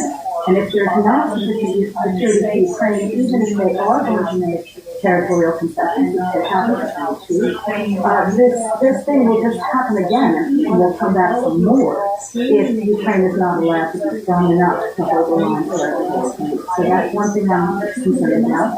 And also, you know, the United States has a lot of leverage with all parties here. Obviously with Ukraine, but with Russia that it has to do, and with Europe. And we've seen only to be so behind the concessions that Ukraine has to make. And when you look at the Russian side, what strikes me is so far, Vladimir Putin does not seem to have shown a willingness to stop fighting, to accept a ceasefire, to even accept temporary ceasefire, which get violated. What is your sense? Does Putin really want to stop right now? Does he think he can keep going? You're absolutely right. I think President Trump had this right a month ago when he wanted to test willingness or having a 30-day ceasefire on both sides. And that would have given time and space to put in real serious negotiations and not in public. The Ukrainians agreed to that and Putin did not. And even with all of these extremely favorable terms for Putin that were reached over the last couple of days, Putin did not agree to stop fighting. I actually think it's pretty difficult for Putin on his side to end this war because he has built Russia over the last 3 years into an economy and a society that is 100% dedicated to this war and sustaining itself around this war. And were it to end, we have thousands and thousands of returning soldiers. He could, in fact, pose a threat to him, and he has to come off war footing and actually start providing for his people, which he hasn't done in a very long time. What do you think Ukraine could live with in terms of the security guarantee? Because Trump has made clear he's not going to provide a security guarantee. He will not support the Ukraine on the NATO. Is there a kind of European guarantee that what the Europeans are doing, at least have committed to do a lot more? They have indeed. First of all, Ukraine has to know that whatever it agrees to in terms of territory, it can protect and defend the rest of the territory that is controlled and prevent a third wave of Putin attack once it gets tired of their agreement. So it has to have a very, very strong military dominance. It has to have air defense, and it has to have international support. The Europeans have talked about peacekeeping force. That's one way to do it. Another way to do it would be to have Western forces or international forces offshore who could, strike Russia if it broke the deal.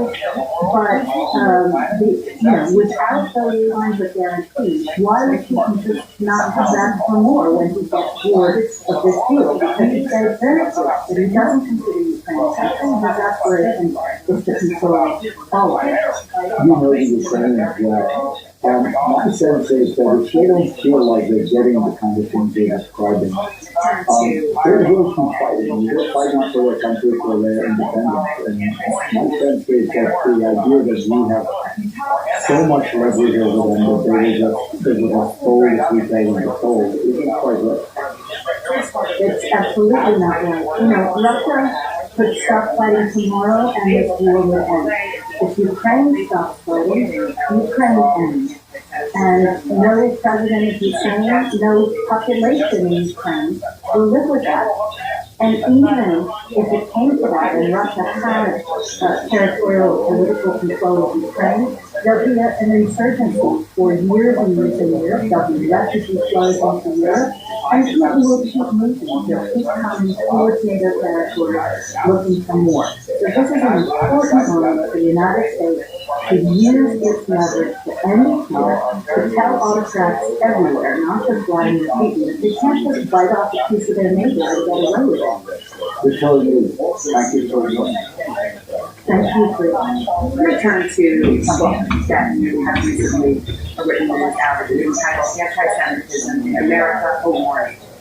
You talk about anti-Semitism on the right, but you also address anti-Semitism in the Communist Party. Here's part of what you wrote. I worry also about the larger American left, which may look the other way and be too complacent or forgiving about those who live at anti-Semitism in America. You say that's one of the things. Well, I wrote the book to warn about anti-Semitism overall in America, on the left and on the right. It kind of proves O'Brien, the great Irish poet, said anti-Semitism is a light sleeper. And when there are times of trouble, as there are now, anti-Semitism raises its head. On the right, it was difficult and awful. I've experienced it myself. When on the January 6th takeover, I was within 30 feet of these hooligans, and one of them said, "There's a big two, let's get them." But we've also seen it on the left, not in the Democratic Party, but on the left. And we've seen things that we never used to see before. For instance, someone getting on a subway and saying, "All these effing Zionists get off the subway." A Jewish deli, which has nothing to do with Israel, having stones flowing through their window. The head of the Brooklyn Museum is Jewish. Brooklyn Museum has nothing to do with Israel. 3 blocks away from here where we're sitting, had red teams all over us. And I believe we have to alert America to anti-Semitism and teach them. That's why I wrote the book. The best antidote is for people to know the truth. Here's a terrifying fact that 20% of people under 30 don't believe the Holocaust was a myth, and another 50% have never heard of it. We need an education, and my goal is to have this book read in the high schools and colleges across America, because I think it would shatter the myths that are out there, which have always been below the surface and are popping up on both the left and the right, much too much. I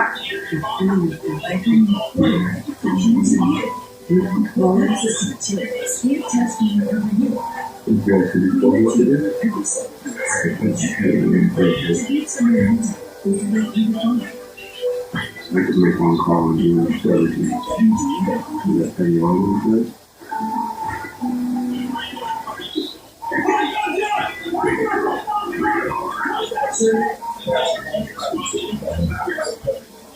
Drug discovery tools powered by Dell AI software will be ready.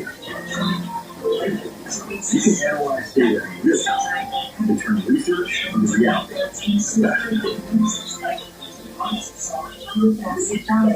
South Jefferson died. If you take the light, they get the time after the bad. Good luck.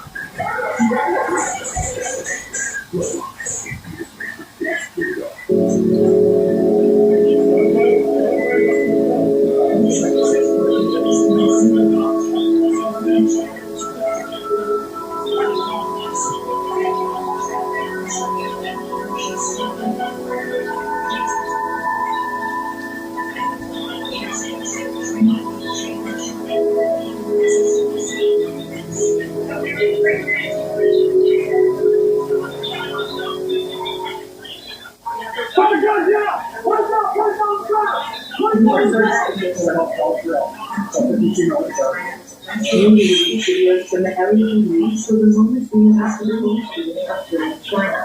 The life of user basis Scott White was at the time when navigating through people's homes and backyards in certain campings running to protect. An officer saw over a fence that a woman had stepped into her backyard armed with a handgun.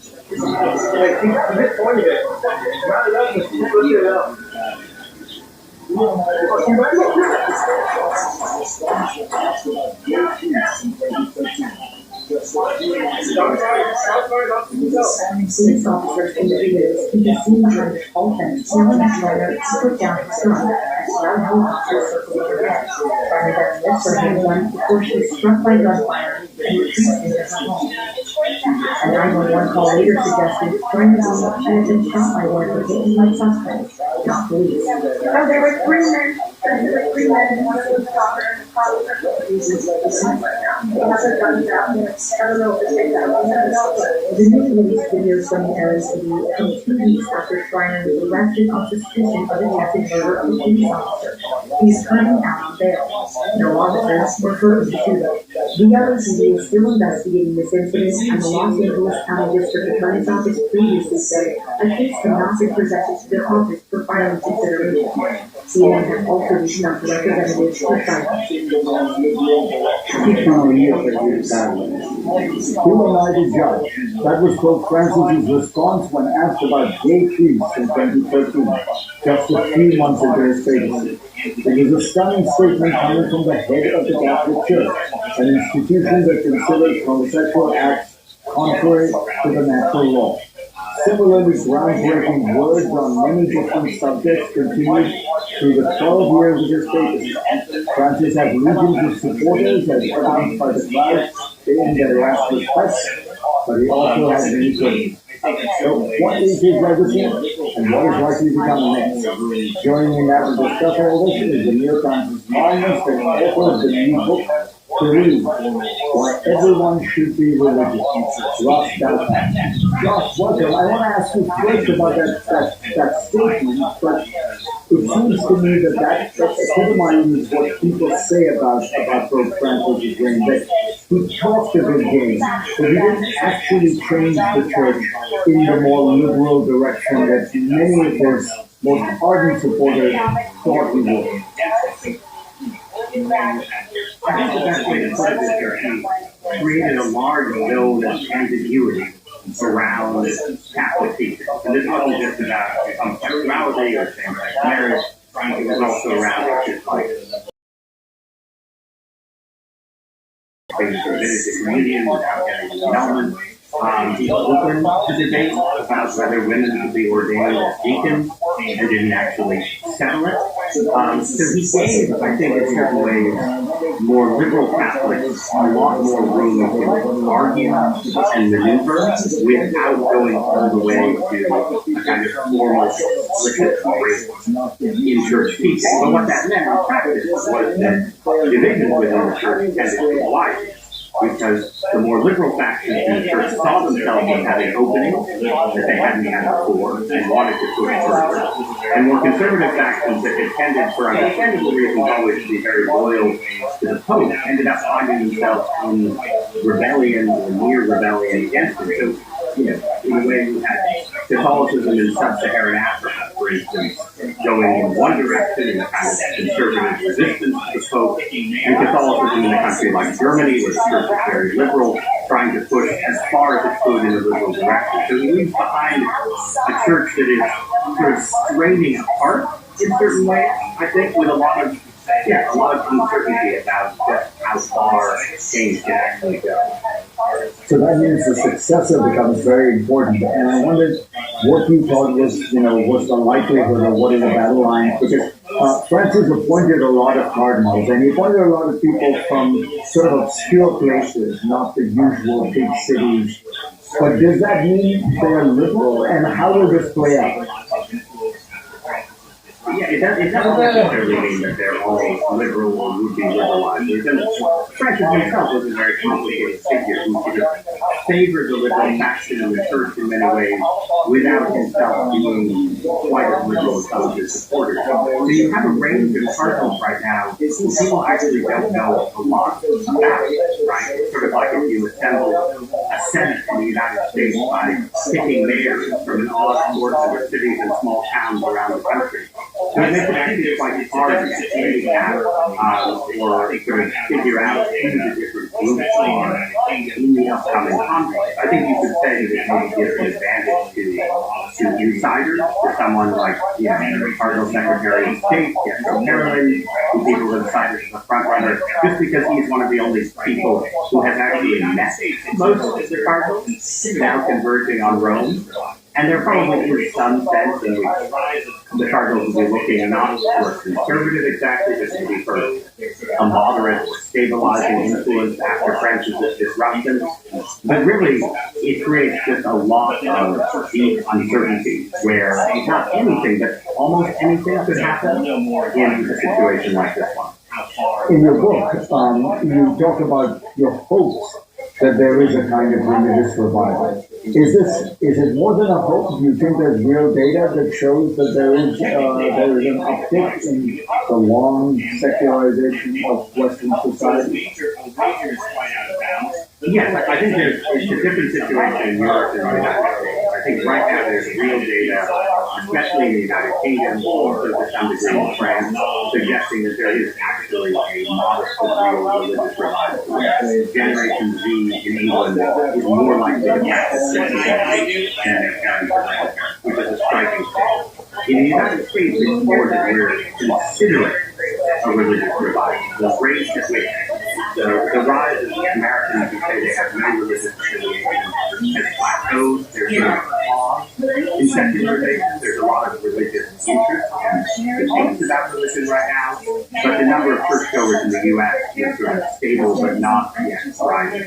So we'll know more in 5 or 10 years about how far the renewed interest in religion actually goes here. I think if you don't want to make a wager as to who will be the next pope. Well, technically, I believe I could be excommunicated for gambling on a papal election. So a wager is quite out of bounds. But I would guess it would either be someone like Cardinal Parolin, sort of quickly, kind of insider anointed quickly, or someone who is not on the list of betting favorites at the moment.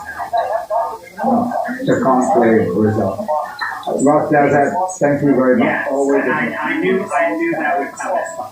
Thank you for this. A pleasure. Well, Harry graduated in 2009 during the Great Recession, and I wanted to bring in on this conversation. I've just been going around social media about how to survive this life of great poverty and stress in our lives. Millennials who young adults during the Great Recession are sharing their wisdom on how to manage during recession and prepare for them. As Gen Z anxiously prepares for a downturn that economists warn could be triggered by President Trump's claims. So I just started seeing video after video after video of Gen Z just feeling downtrodden, frustrated, and hopeless about the future. When I was in the Great Recession in 2008, I didn't feel people. I was looking at my the people around me, and we were all struggling, but we were getting together. Number one, take whatever time you get. Something with frenzy to listen to the impact of the movies. I was listening to the biggest piece of advice. Stop comparing yourself to others on social media. Because of social media, I feel like Gen Z are living two exactly different experiences. You see the Gen Z that are like struggling and broke, and then you see the Gen Z who are on jobs and on planes and we're all in this together. The reality of the situation is the bachelor we're struggling. On a platform that encourages keeping up with the latest trends, many TikTokers are vowing to do one thing. Lowers their spending. If you want to go for a pay recession, these are the opportunities. I am trying my hardest to not spend a lot of money on everything. My mindset is I want to do it and build a practice of doing it before I have to do it out of basic necessity. they would be choosing to go to local farmers markets and produce markets instead of a big box grocery store. I limit all subscriptions. If I can password share with my friends on AdWords, just share and not pay double the cost. Instead of going to the mail shop, maybe I'll go on Amazon and buy a pack of personal meal instead of a week a year. If you don't got it, you don't got it, and that's okay. You got to focus on the essential state that you have and really prioritize and make sure you are living a life that feels good to you, not that looks good on social media. You know, the little animation of the 9K, the person body protector,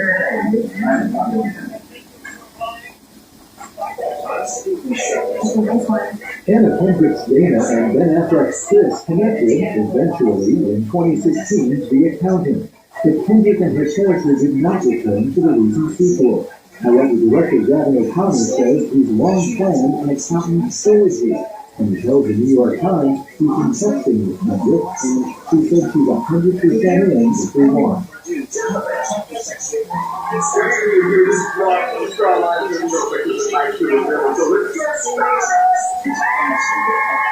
Universal Film Fest nights at Universal Studios Hollywood that stands immerse themselves in their favorite films and franchises.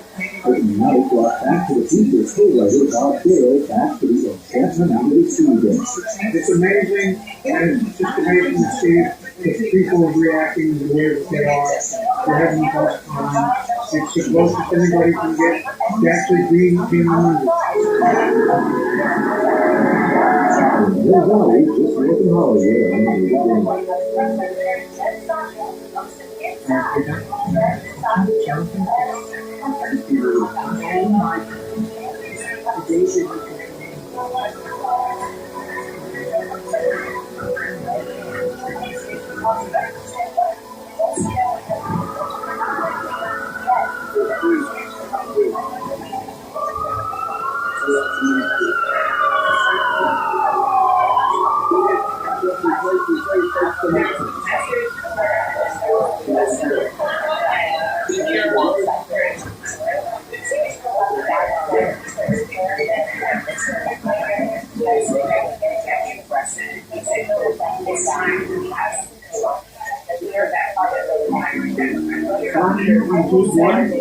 Not good.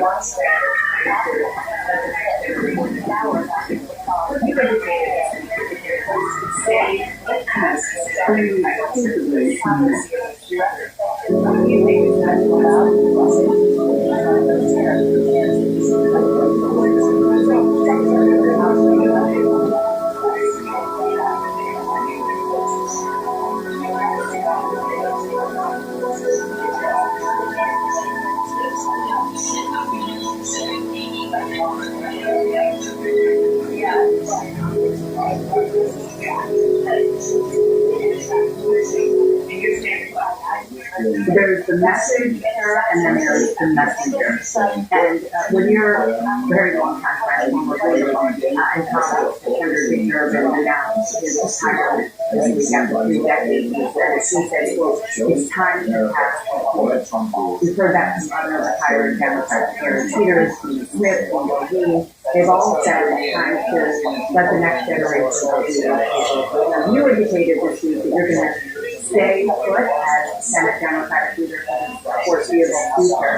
What do you think is time to pass? This is actually very close to home because I myself have been in the Look, I am focused on winning, as I have always been, and we are, and as leader of the caucus, we are united. Now, we have a lot of talent in the caucus. And my job is for the Northern leader to get us playing on the same team, as you said, or as I said, we're united on message, but to highlight all the talent in the caucus in different ways. And we've seen that. And you're saying what? Oh, this story book. There's so many of them. And so, yes, I am staying put, and I'm fighting the fight every day, as is our caucus, in a united and successful way, as we've seen by your poll and other polls. And showing America how bad Trump is, and showing that Republicans can break Trump and show it themselves.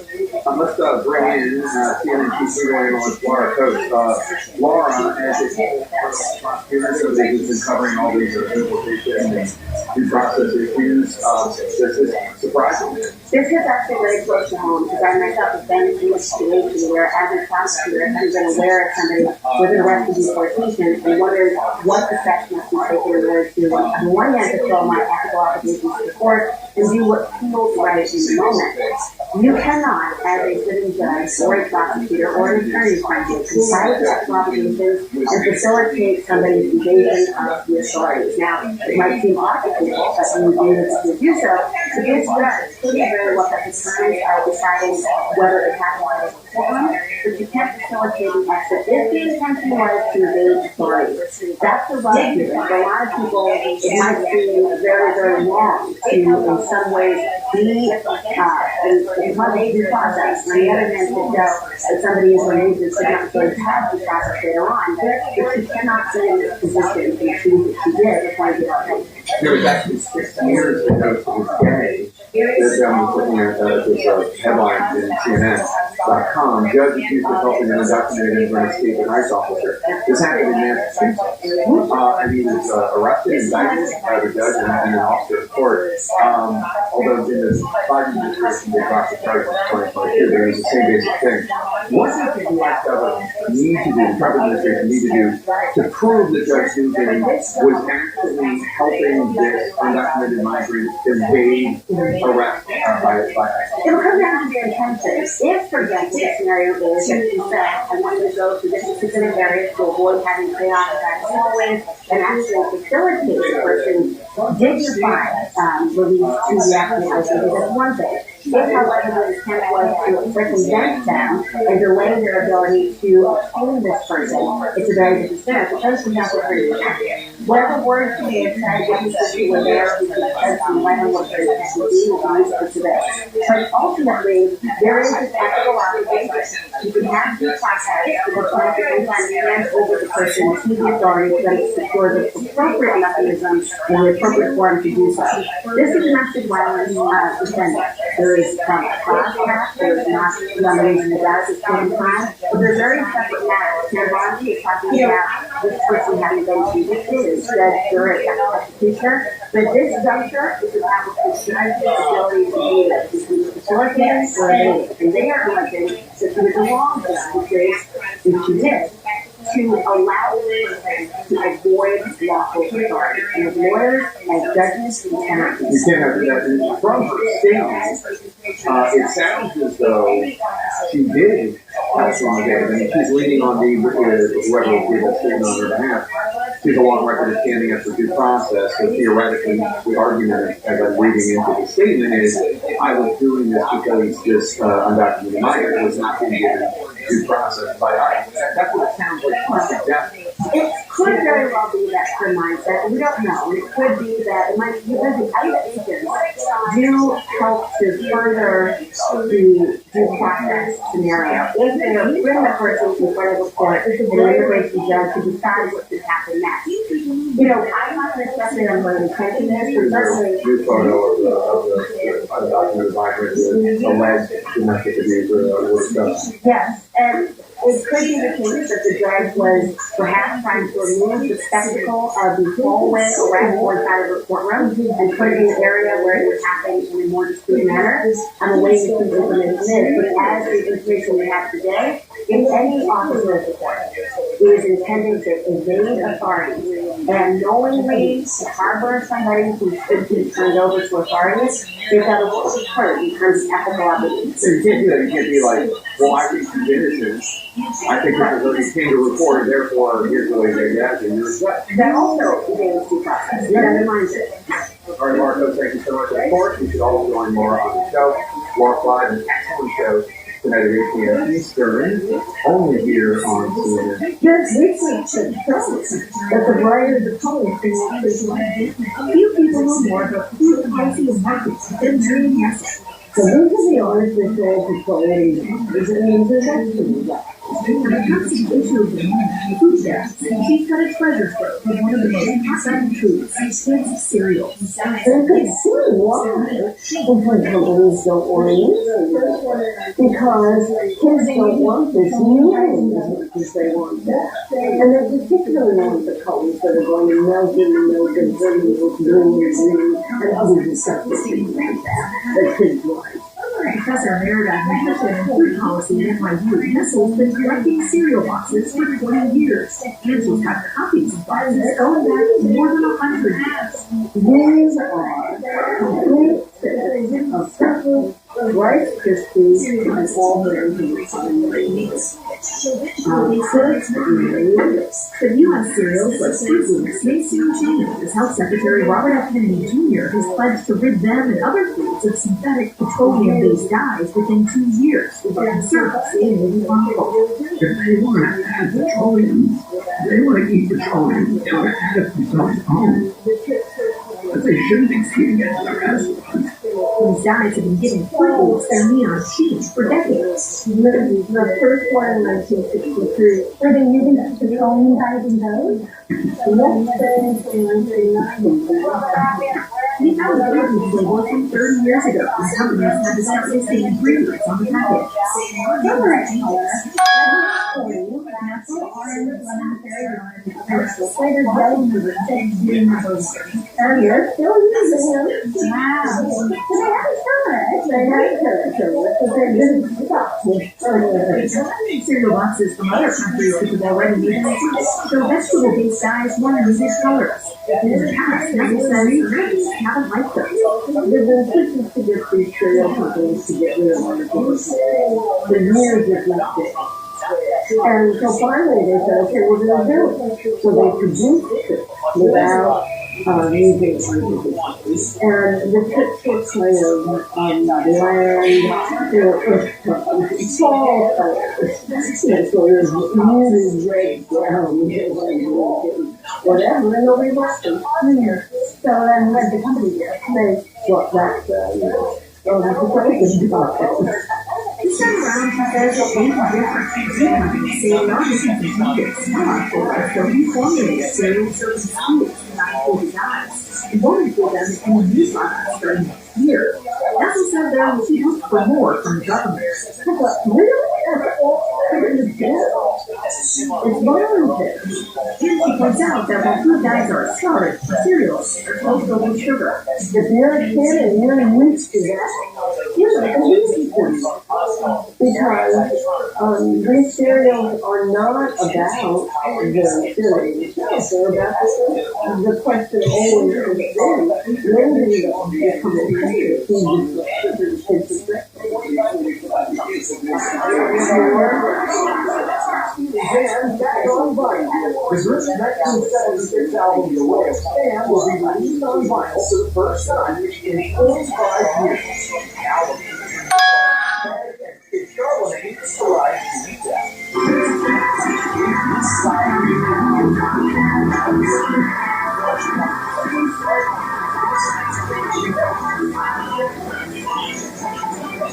Billy Idol and Avril Lavigne play on the song Get Out. Track on the Idols just released out on streaming.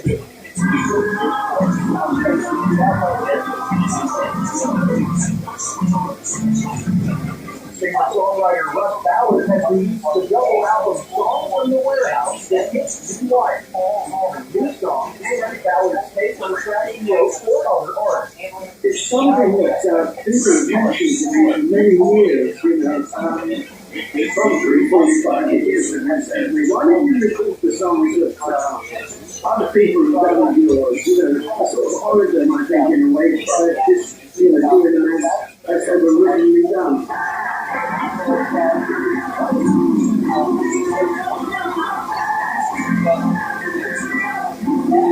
Hollywood Unlimited.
I'm pretty choked up. A street festival in Vancouver ended in tragedy after a driver slapped their car into a large crowd, nearly at least 9 people. Dancers at the festival, a celebration of Filipino heritage, were performing a traditional dance when the car ran into the crowd. Approximately 8:14 p.m.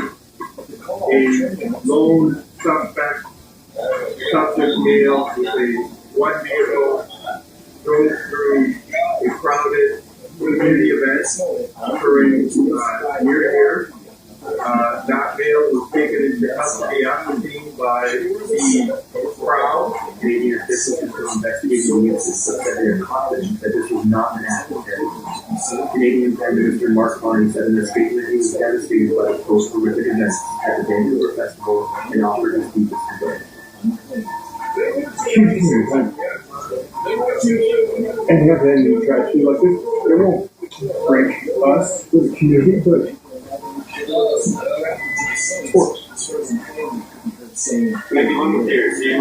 One of the NFL's biggest draft prospects, Shedeur Sanders, received a call allegedly from the general manager of the New Orleans Saints Friday during the NFL draft. Well, for sure. But the call turned out to be a prank.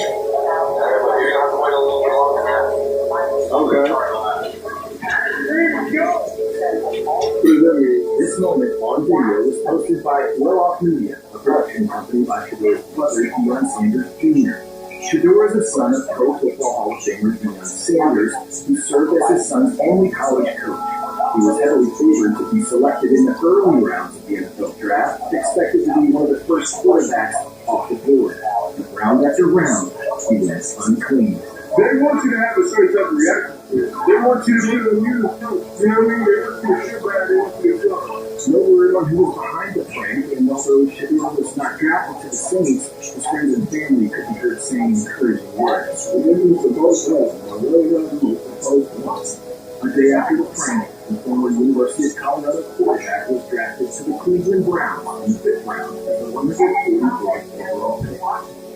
I thought weight loss was impossible at my age. Diets didn't work, and exercise felt overwhelming. Then I found the Total Solution, and finally all made sense. Body's Total Solution is the game changer for me. Calories is a daily habit that keeps me on track, and the Body app, it just needs your phone and the motivation to show up. And the results life-changing. You can get the free session on Shakeology and Body for 60% off. Start your journey today. That way, then you know the best. There's a real Microsoft everywhere. Fresh bread, fresh white meat, fresh pasta, vinegar, sauce, chips, and drink. So just put that one at the perfect size. Your coworker went with a $17 salad. So that's not a give it to you, understand? Find your friends and all these $8.99 meals a day at Subway. Or make it a food card for just $3 more. When you have Dell AI Factory with the you can feel it. Because your ideas flourish. Come to life faster. Your needs are anticipated. Great times. CEO of children and Years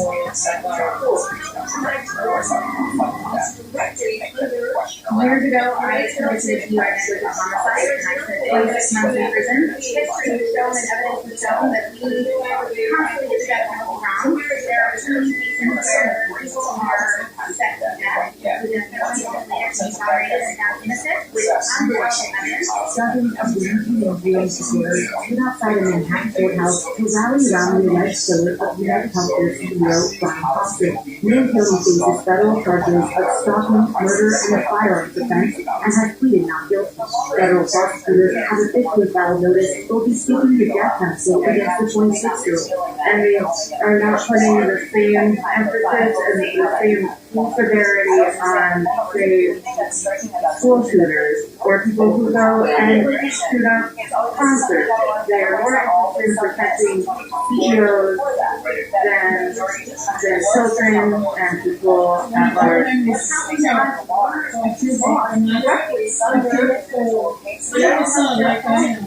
There is nothing really about me to fix aggravating factors out. So where is it coming from? The majority of people turn to advocate for the deal, including anti-death penalty advocacy groups. What somebody's accused of or convicted of is on them. How we deal with it is on us. So to see that you've got a system that's largely out of hindsight, even the media, straps people down to a gurney and to poison their AIDS. That should scare anybody. But one outspoken individual found that personal security and called for the individual to face the death penalty. Hold on, gotta get right now. I'll put him in his chair. And others just had the soft spot for the individual. I want to kill him. It's terrible. So I feel for the mother. I feel for. I have a son like that, you know. Really young. He's saying, you know. A street festival in Vancouver ended in tragedy after a driver plowed their car into a large crowd, killing at least 9 people. Dances of the festival, a celebration of Filipino heritage, were performing a traditional dance when the car ran into the crowd. At approximately 8:14 p.m., a lone subject male with one vehicle drove through a crowded community event occurring near here. That male was taken into custody after seen by the crowd. Canadian officials are still investigating the incident, but said they are confident that this was not an act of terror. Canadian Prime Minister Mark Carney said in a statement he was devastated by the first horrific events at the Vancouver Festival and offered his deepest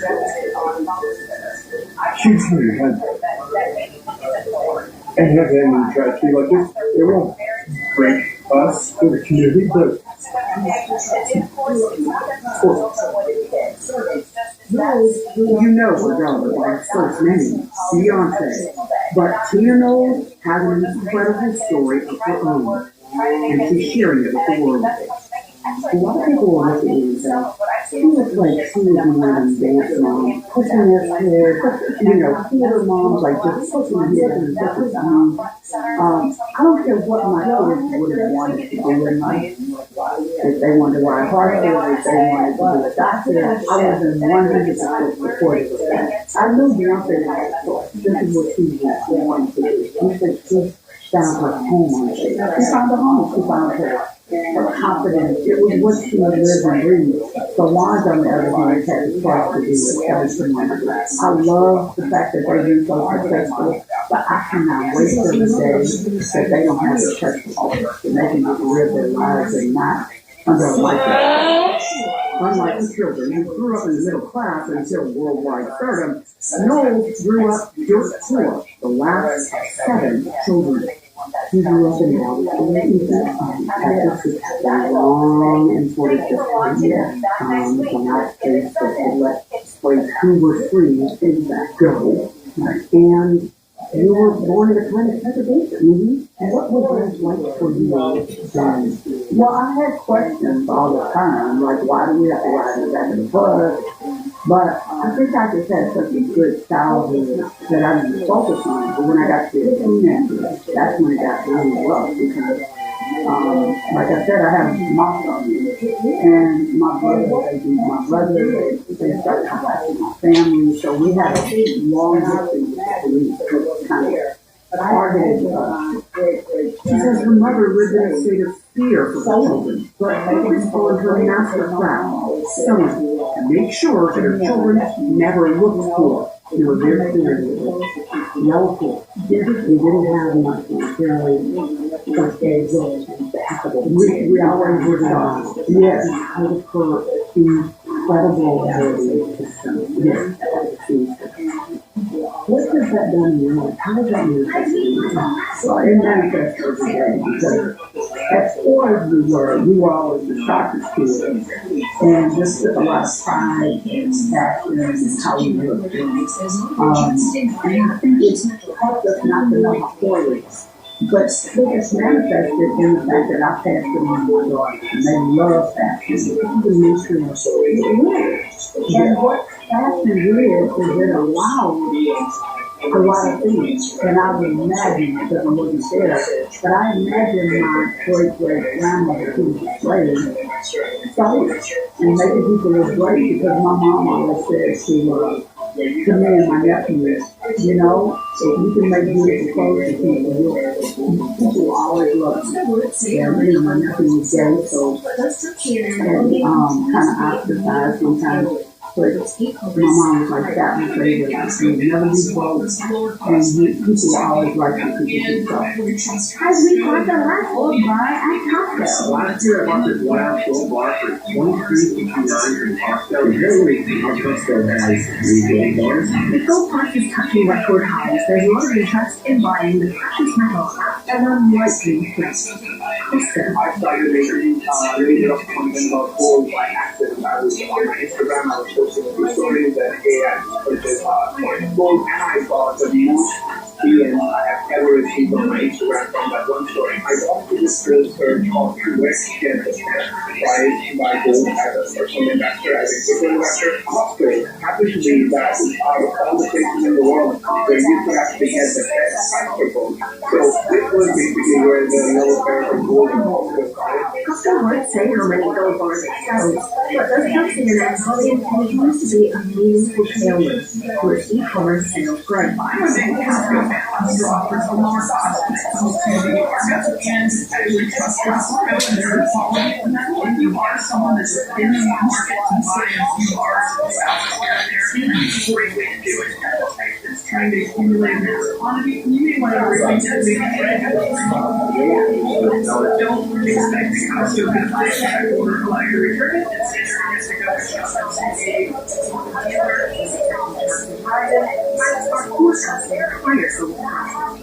assets that are bought when nobody wants it now. And sort of FOMO, fear of missing out frenzy where everybody's trying to buy as well. And I think this is kind of a sign of euphoria. And generally, a sign of market down. So I think this is amazing times. I would be like an investor. I would buy more gold. I think there's so few gold in the world that selling it at this point would be here to stay. After any investment, do your research and make sure to diversify your holdings.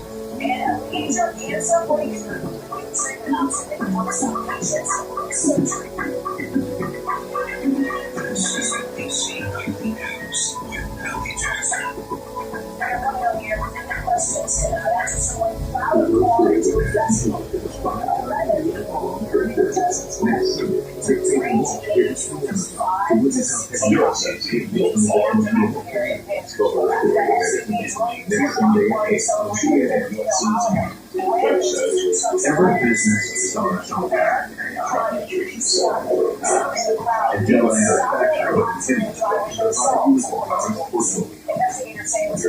all done is quickly implement online. Most people did is secure. You get the flexibility to scale as you grow. No matter what is defined, if you are first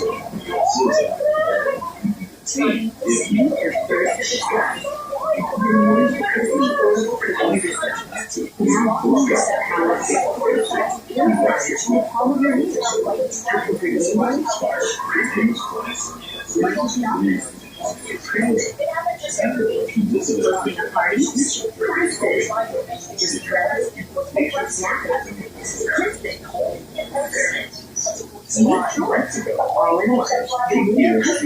On your upset, it will follow any orders the U.S. District Judge makes in the mid-May hearing in the case of a 2-year-old U.S. citizen who the judge says was deported to the Central American country. The Trump administration said the mother asked that the child be deported with her, but the judge says the court doesn't know. Well, here's what the court documents tell us. The child was taken into custody during the routine check-in. The father told ICE she was a U.S. citizen repeatedly. During one call, he was feared for his daughter's crying. ICE would not let him give provisional custody to his sister-in-law, a U.S. citizen, but told him he'd be detained if he tried to pick up his daughter. Meanwhile, immigration authorities arrested the wife of an active duty Coast Guard member at a naval air station in Key West this week. Officials say the woman's work visa was expired and her name was flagged during preparations to move into on-base housing. And a Russian dissident who's a Harvard researcher is awaiting judge's decision on her deportation. Xenia Petrova has been held in Louisiana since her detention 2 months ago. She says she fears she will be imprisoned if returned to Russia if she opposes the war in Ukraine. He said that there are talks with China every day. Who are the talks with and at what level? Because the Chinese are saying that's not true. Well, according to our team in Washington, the conversations are ongoing regarding multiple trade, but here are multiple of the trade bills that are coming out and going in. But the bottom line with China is this: they need us more than we need them. They need our money, they need our markets, they need our consumers, and all of the above. So the president has been, I believe, exactly correct. I mean, he is the ultimate deal maker. You know, it's a time where we've got to hold China accountable. And in agriculture, year upon year, decade upon decade, our goods have been taken advantage of. The trade disparity, the non-trade barriers on top of the tariff numbers are insane. Whether it's Argentina or China or Brazil or the UK, I could go country by country with you and just talk about how they treat our goods, what they do with our pork, how our soybeans are taken advantage of. And that's my role, our agriculture role. But it's true across all lanes of our industry. When you decide to step up to this kind of question, yes, that is Paul Rudd, the leader commercial for New Jersey. Why are you dressed like you're in a boy band? Seriously? My Super NES commercial from the 90s. When my long black duster and you rock hair and beat a necklace? That's because Rudd was in the commercial in 1991 for Nintendo's Super NES console. When you decide to get serious, you don't want to the games of I was born 87 years ago. For all years, I've never been the leader of my own dreams. That is the unmistakable voice of Sir Patrick Stewart from the field game of Oregon. These are closing days of the third year. And the final His voice performance had a job, but the graphics in the just released, the Elder Scrolls Shore of Oblivion remastered. The game is out now for PC, Xbox Series X, and PlayStation 5. Future road back in the dark and fathomless summers. Hope presence in the animal village of Oregon will come. This is Thunderbolt, a turn-based RPG inspired by tabletop gaming. Playable now on Steam, Xbox, PlayStation, and Nintendo console, the game uses a physical round to work around co-op like the series to correct the game. Going up in Hollywood, Not only this, Leopardica and Capital saw sparing they happened to several million dollars in 2025. Highest invested for in single quarter, and this is the end of 2023. That's according to a report from earnings by the Magna joining now from one side is the host, the CEO. First capital around the world is nervousness rising up from 2017. While that is considered factual, why is it that this region, very specifically, here in the UAE and Saudi, we are seeing quite significant investments in this place? Well, thank you very much for having me. So, indeed, Q1 saw a sort of start to the year. And I would caveat that we do follow global trends. Last year was relatively damp. But at the end of the year, we began to see a pickup in activity, largely driven by the interest rate environment, where we began to see the cutting of the Fed policy in the US. Here, we saw that begin at the beginning of this week. As you rightly mentioned, 88% of all the capital is deployed in the first 3 months between the UAE and Saudi Arabia, really becoming the powerhouses of venture and innovation here in the region. And that's been driven over a long period of time. Literally just got off a plane from Riyadh, where I spent 2 days speaking to the ministry and from the sun.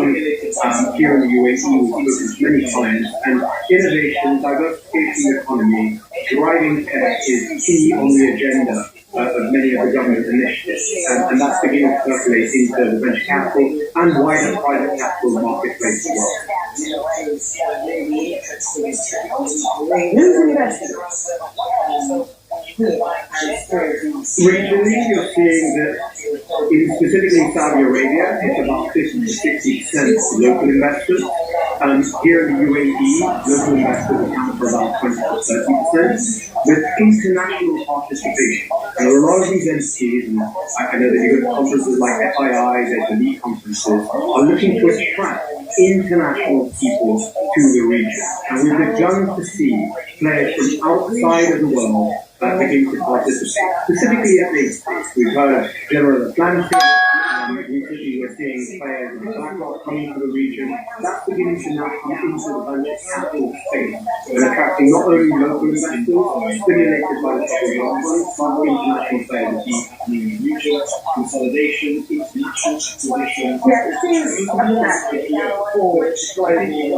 We're seeing a lot of family offices moving to the UAE specifically, which is a really interesting trend. It brings a lot of interest here and for VC. That's an incredibly important part. What will keep this market alive, as it were, when we've seen such challenges elsewhere? The President Trump's tariffs are really testing investor sentiment at this point, and there's a lot of uncertainty around that. What does that mean in terms of VC, and how do you believe regionally it will overcome that challenge? Yeah, I mean, it's a great question. I think, firstly, one of the challenges is exit. And right now, the return of investment for all of the capital that's been deployed is one of the areas we'd like to see more M&A activity happening in the region, consolidation, international acquisition, and most importantly, IPO. But I think we've rightly pointed out, we came back from the Eid holiday and started publishing our Q1 reports, and very quickly had to change our views to try and understand what is the impact of these US tariff discussions. And the reality, and I've been saying to many of our clients, that uncertainty really is the devil of decision making. And what is created is an element of a risk-off environment. Our sovereigns going to continue to invest in venture as an asset. Will VCs pause that next investment until they see a little bit more visibility?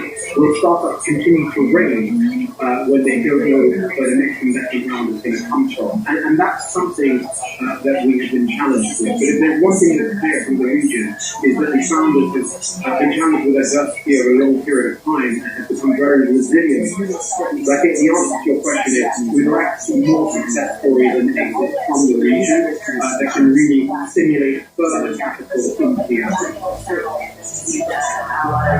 Disturbing messages, I've been told things like I'm snapping myself and follow a shotgun, I should be assassinated, and I've been under a barrage of online bullying, really. Meanwhile, I don't really look at that. I try not to look at myself, it's been brought to my attention, and I've been told to address it because I have a voice, and with that voice comes responsibility. So I did address it. I addressed it on my podcast and I think we have some examples of some of the things that people have been writing that crossed the line, in my opinion. So hopefully if we can bring spotlight to it, then we can change the landscape a little bit. This is getting worse and worse. Online bullying and social media is getting more popular, and it's something we need to talk about. Well, you and I have spoken before. I think he said to me, he's tried to read it and don't want to read it. But when it is brought to attention, and when you do have to read it, how does it make you feel? It doesn't bother me anymore, I think. It's shocking to read some of the vile things that people write. So the initial shock is like, wow, how did he or she come up with that? We are so grateful that the fans are as passionate and as invested as they are. And they're all entitled to an opinion. So I think we just have to deal with that. But not everybody is as seasoned as we are at this level, and so I feel bad that those guys in the sport or in any sport that are subject to this news or what happened with mobile issues of the Olympics. And I just need to see this whole online movement where people think that it's okay to say these things that they would never have the courage to say to people in real life, or absolutely shouldn't. And I've never experienced it in real life. So I think that then it needs to be addressed. What kind of support have you had within NASCAR as you've been going through?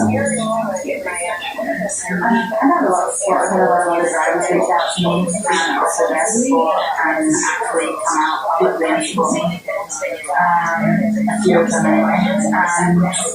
I've read some of the stuff that has been written about them. So I feel like I'm not alone. I feel like it's not a specific thing, or a specific thing. I'm very grateful for the support I've had across the board. You said you never wanted to be a role model for women in motorsports. You just want to be a racing driver. But you kind of are a role model, whether you like it or not. You're a very good one. And now you've taken another stance, which I think there's a lot of people are going to look up to you. There's a lot of people that have the courage to do what you have done. And I think you're going to get all the respect and to inspire other people by doing that. How does that make you feel? Thank you for saying that. I hope that's the case. Genuinely, I hope that's the case because, yeah, I told you before, I didn't set out to be a role model, I just set out to be a racing driver. And with that comes a responsibility, and I try to do that responsibly, and I try to be the best role model that I could be for my kid, knowing my passion, for example. And I hope that it does, after being online, maybe somebody being bullied somewhere, even if it's just one person that's being bullied online somewhere, if they see this and they think, okay, I'm going to ignore it, then it's been my fault.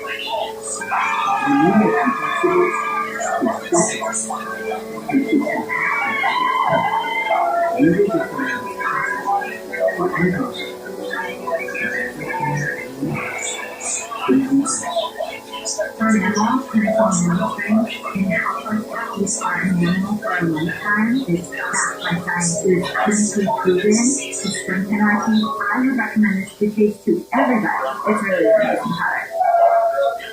Look at Clippers, because we were never supposed to exist.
footage posted online by the Law Enforcement Administration shows federal officers in an overnight raid at what authorities describe as an underground nightclub in Colorado Springs. Officers broke through a large front window of the building. People fled from the building. Another video shows individuals standing outside of the police raid. According to the DEA, this raid was carried out for months of civilians. What's happening inside was significant prostitution, crimes of violence. We see the number of guns in there. We had active duty service members who were running security at clubs involved in some of these crimes. Authorities reported that more than 100 immigrants, allegedly in the country illegally, were detained by immigration and customs enforcement agents. Active duty service members were turned over to the U.S. Army Criminal Investigation Division. A spokesperson for Army Criminal Investigation Division told CNN that it was conducting a joint investigation with the DEA, which was news agency. It was unable to provide additional information on the ongoing investigation. CNN has reached out to ICE from the news. Candidate Donald Trump promised on the campaign trail that he would end the war in Ukraine within 24 hours of taking office. In one day, 24 hours. Well, it has now been 2,400 hours, and as we approach Tuesday, the 100th day of Trump's second presidency, many wonder whether peace is in the offing and whether it will be a just peace. Joining me now is Victoria Nealon, a career foreign service officer. She's had an important hand in managing the Ukraine portfolio for many years. Most recently, she was Undersecretary for Political Affairs and acting Deputy Secretary of State under Biden administration. Welcome, Joy. Let me ask you this talk now about the possible, just contours of the deal. You read some of it, I'm sure I have as well. And it seems as though the idea is Russia gets to keep all the territory it has, but Ukraine won't recognize it. You say that some kind of security guarantees from Europeans, not from Americans. What strikes you as unlikely to work in this, and what strikes you as likely to work? We're pretty good to be with you. You know, I would start with the fact that we seem to be negotiating in public. This is not actually in most countries extremely sensitive negotiation. Any deal is going to have to include benefit for all sides. And what we seem to be getting through press reporting is a very, very, very good deal for President Putin and very few assurances, particularly of ongoing security in Ukraine. And if there's not sufficient security to Ukraine, even if they are going to make territorial concessions, which they happen last year, this thing will just happen again, and it will come back for more if Ukraine is not allowed to hold the land. So that's one thing I'm concerned about. And also, you know, the United States has a lot of leverage with all parties, obviously with Ukraine, but with Russia that it hasn't used, and with Europe. And we seem only to be focused on the concessions that Ukraine has made. And when you look at the Russian side, what strikes me is so far, Vladimir Putin does not seem to have shown a willingness to stop fighting, to accept a good ceasefire, to even accept temporary ceasefire, which get violated.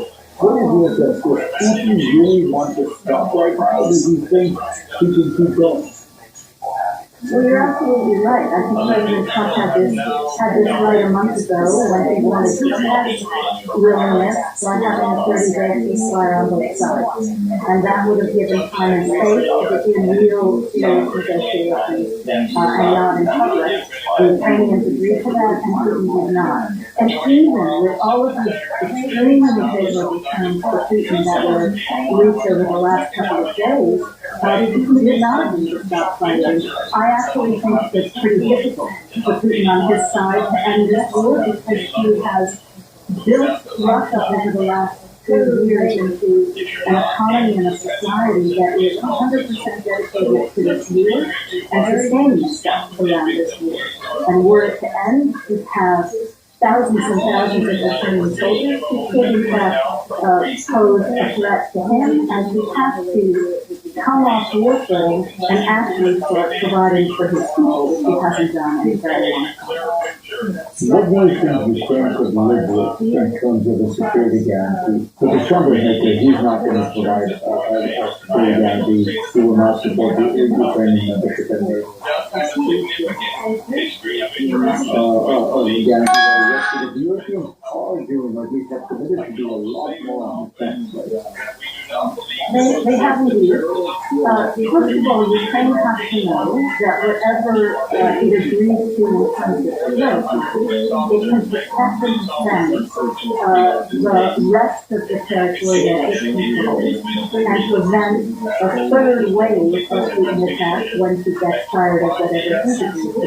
So it has to have a very, very strong military going forward. It has to have air defenses, and it has to have international support. The Europeans have talked about a peacekeeping force. That's one way to do it. Another way to do it would be to have Western forces or international forces offshore. You could, strike Russia if it broke the deal. But, without those kinds of guarantees, why would Putin not come back for more when he gets bored of this deal? Because he stays very clear that he doesn't use it in the single country. His aspiration is to control all of it. You know the Ukrainians well. My sense is that if they don't feel like they're getting the kind of things you're describing, they will keep fighting. They're fighting for their country, for their independence. My sense is that the idea that we have so much leverage over them that they will just fold if we tell them to fold isn't quite right. It's absolutely not right. Russia could stop fighting tomorrow and this war will end. If Ukraine stops fighting, Ukraine ends. And no president of Ukraine, no population in Ukraine will live with that. And even if it came to that and Russia had territorial or political control of Ukraine, there'll be an insurgency for years and years and years. There'll be refugees flooded into Europe, and people will keep moving. They'll keep coming towards NATO territory looking for more. So this is an important moment for the United States to use its leverage to end it here, to tell autocrats everywhere, not just Vladimir Putin, they can't just bite off a piece of their neighbor and get away with it. Thank you, please. Your turn to a book that we have recently written news out. It's entitled Anti-Semitism in America, a Warning. We talked about anti-Semitism right, but you also address anti-Semitism in your own party. Here's part of what you did. So I worried also about the larger American left, which may look the other way and be huge in places of forgiving about what people did against anti-Semitism. You say that's the message. Well, I wrote the book to warn about anti-Semitism overall in America, on the left and on the right. It kind of proves O'Brien, the great Irish poet, that anti-Semitism is a light sleeper. And when there are times of trouble, as there are now, anti-Semitism raises its head. On the right, it's awful. I've experienced it myself. When on the January 6th takeover, I was within 30 feet of these hooligans, and one of them said there was a good thing like that. So we've also seen it on the left, not in the Democratic Party, but on the left. And we have seen things that we never used to see before. For instance, someone getting on a subway and saying, all of these effing Zionists, get off the subway. A Jewish deli which have nothing to do with Israel, having stones coming through their window. The head of the Brooklyn Museum, the Jewish, Brooklyn Museum has nothing to do with Israel. He walked away from where we were sitting at red shoes all over. And I believe we have to alert America to anti-Semitism and teach them. That's why I wrote the book. The best antidote is for people to know the truth. Here's a terrifying fact that 20% of people under 30 don't believe the Holocaust was a myth, and another 50% never heard of it. We need an education, and my goal is to have this book read in the high schools and colleges across America, because I think it would shatter the myths that are out there, which have always been below the surface and are popping up and both the left and the right, much too much.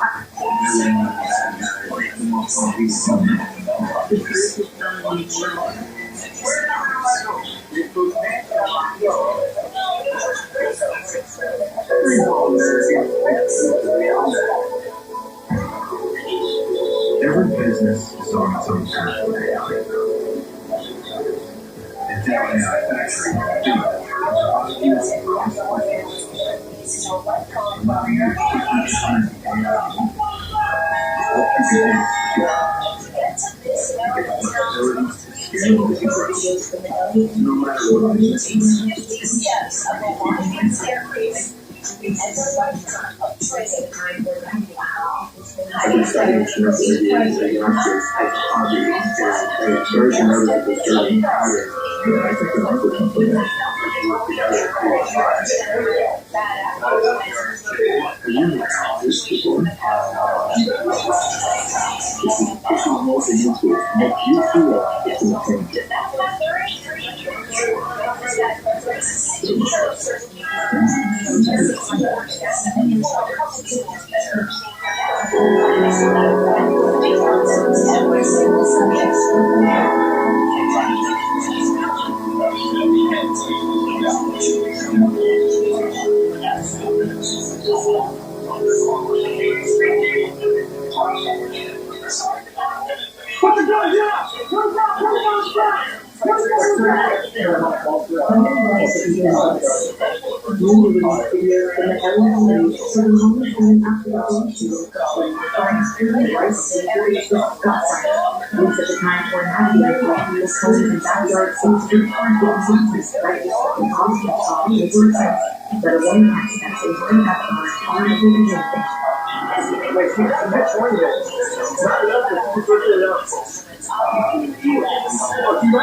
Police officers in the video suddenly saw her on the pulpit, yelling at Reiner to put down her gun, allowing helicopters to hold her head.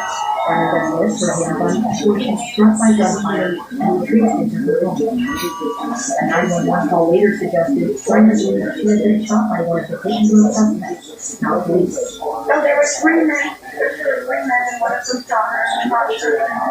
Another gun out. I don't know if it's The newly released videos from the LAPD come 2 weeks after Reiner was arrested on suspicion of attempted murder of a police officer. He is currently out of bail. No officers were hurt in the shooting. The LAPD is still investigating this incident, and the Los Angeles County District Attorney's Office previously said the case cannot be presented to the office for filing consideration. CNN has also reached out to representatives for China. Who am I to judge? That was Pope Francis's response when asked about gay priests in 2013, just a few months into their papacy. It was a stunning statement coming from the head of the Catholic Church, an institution that considers homosexual acts contrary to the natural law. Similarly, groundbreaking words on many different subjects continued through the 12 years of his papacy. Francis has legions of supporters, as evidenced by the crowd showing their last respect, and he also has many critics. So, what is his legacy, and what is likely to come next? Joining me now to discuss all this is the New York Times columnist and author of the new book, Believe, Why Everyone Should Be Religious, Rob Scanton. Rob, welcome. I want to ask you first about that statement, but it seems to me that epitomizes what people say about Pope Francis as well, that he talked a good game, but he didn't actually change the church in the more liberal direction that many of his most ardent supporters thought he would. I think the best way to put it is that he created a large zone of ambiguity around Catholic teaching. And this wasn't just about homosexuality or same-sex marriage. It was also around issues like divorce and remarried Catholics, whether they should be admitted to communion, whether they should endowment. Was open to debate about whether women could be ordained as deacons and didn't actually settle it. So he gave, I think, in certain ways, the more liberal Catholics a lot more room to argue and maneuver without going all the way to kind of formal explicit break in church keeping. But what that meant in practice was that divisions within the church tended to widen, because the more liberal factions in the church saw themselves as having openings that they hadn't had before and wanted to push further. And more conservative factions that had tended, for understandable reasons, always to be very loyal to the Pope, ended up finding themselves in rebellion or near rebellion against it. So, you know, in a way we had Catholicism in sub-Saharan Africa, for instance, going in one direction in a kind of conservative resistance to the Pope, and Catholicism in a country like Germany, where the church is very liberal, trying to push as far as it could in a liberal direction. So he leaves behind a church that is sort of straining apart in certain ways, I think, with a lot of uncertainty about just how far change can actually go. So that means the successor becomes very important. And I wonder what you thought was, what's the likelihood or what are the battle lines? Because Francis appointed a lot of cardinals, and he appointed a lot of people from sort of obscure places, not the usual big cities.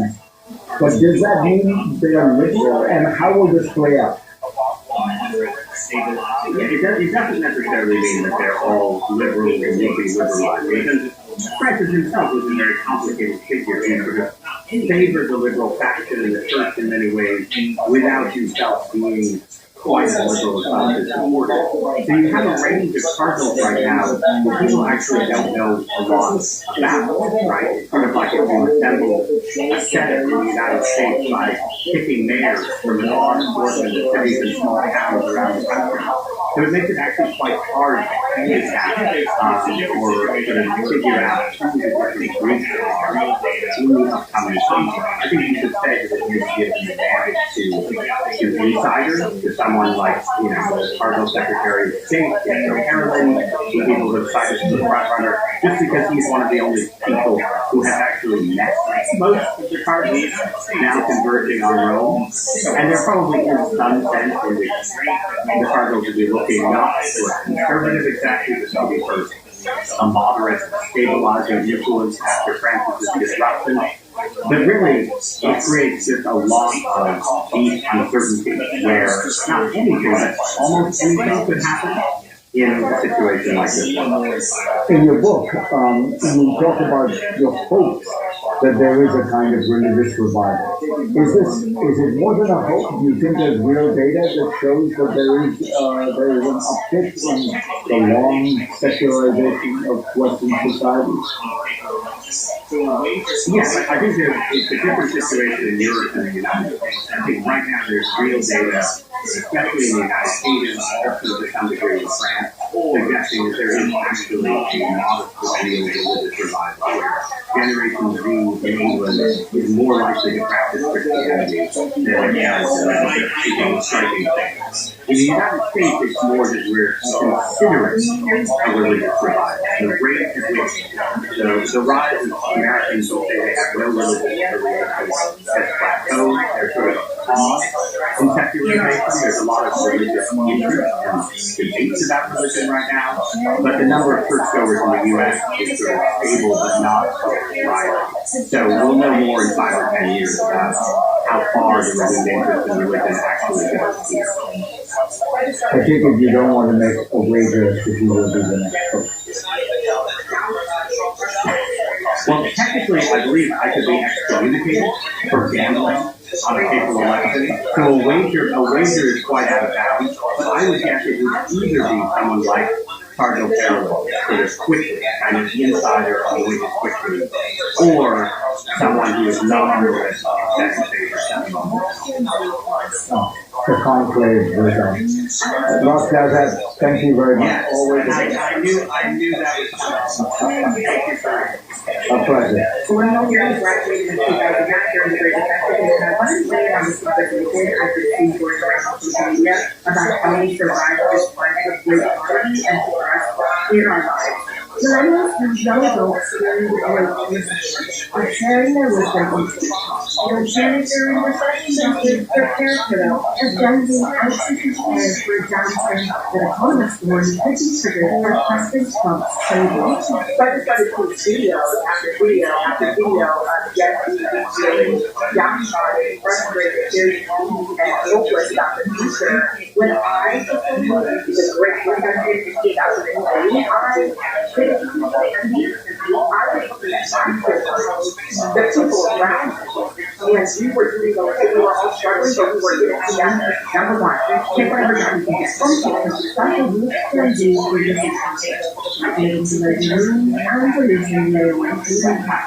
The biggest piece of advice: stop comparing yourself to others on social media. Because of social media, I feel like Gen Z are living two exactly different experiences. You see the Gen Z that are like struggling and broke, and then you see the Gen Z who are young and world, and the reality is different with the vast majority of people struggling. I'm talking about encouragement. Places are valid. If you want to know where the 2008 recession came I'm not like to not spend a lot of money on everything. My mind said I want to do it and build a practice of doing it before I have to do it out of financial necessity. Basically, we need to go to local farmers markets and produce markets instead of the grocery store. I limit all subscriptions if I can add word share with my friends on Apple this year and not pay double the cost. Instead of going to the mail shop, maybe I'll go on Amazon and buy a pack of fresh on there for $2 a year. If you don't got it, you don't got it, and that's okay. Especially you focus on the essential state that you can as good as prioritize, or you are living a life that feels good to you, not that looks good. Are you guys happy? Question remember. We sit in the same room monitoring different screens. Louis coworkers in a nuclear facility. Relationships and relationships are at the heart of the force.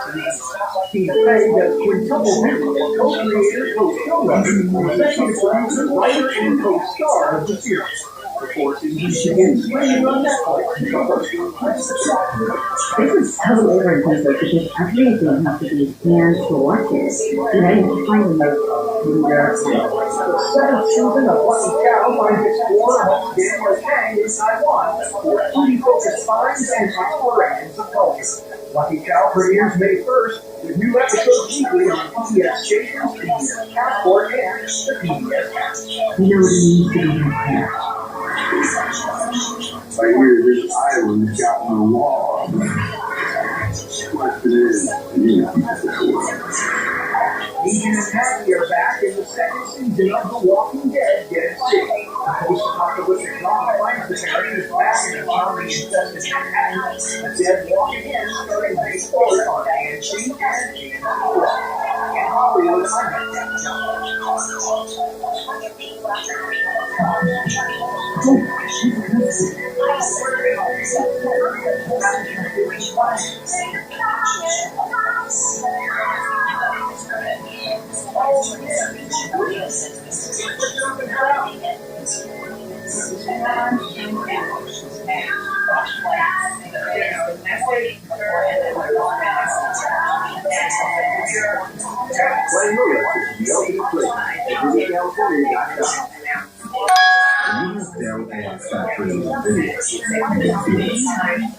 because your ideas become the light your needs are anticipated. In real time. In physics, always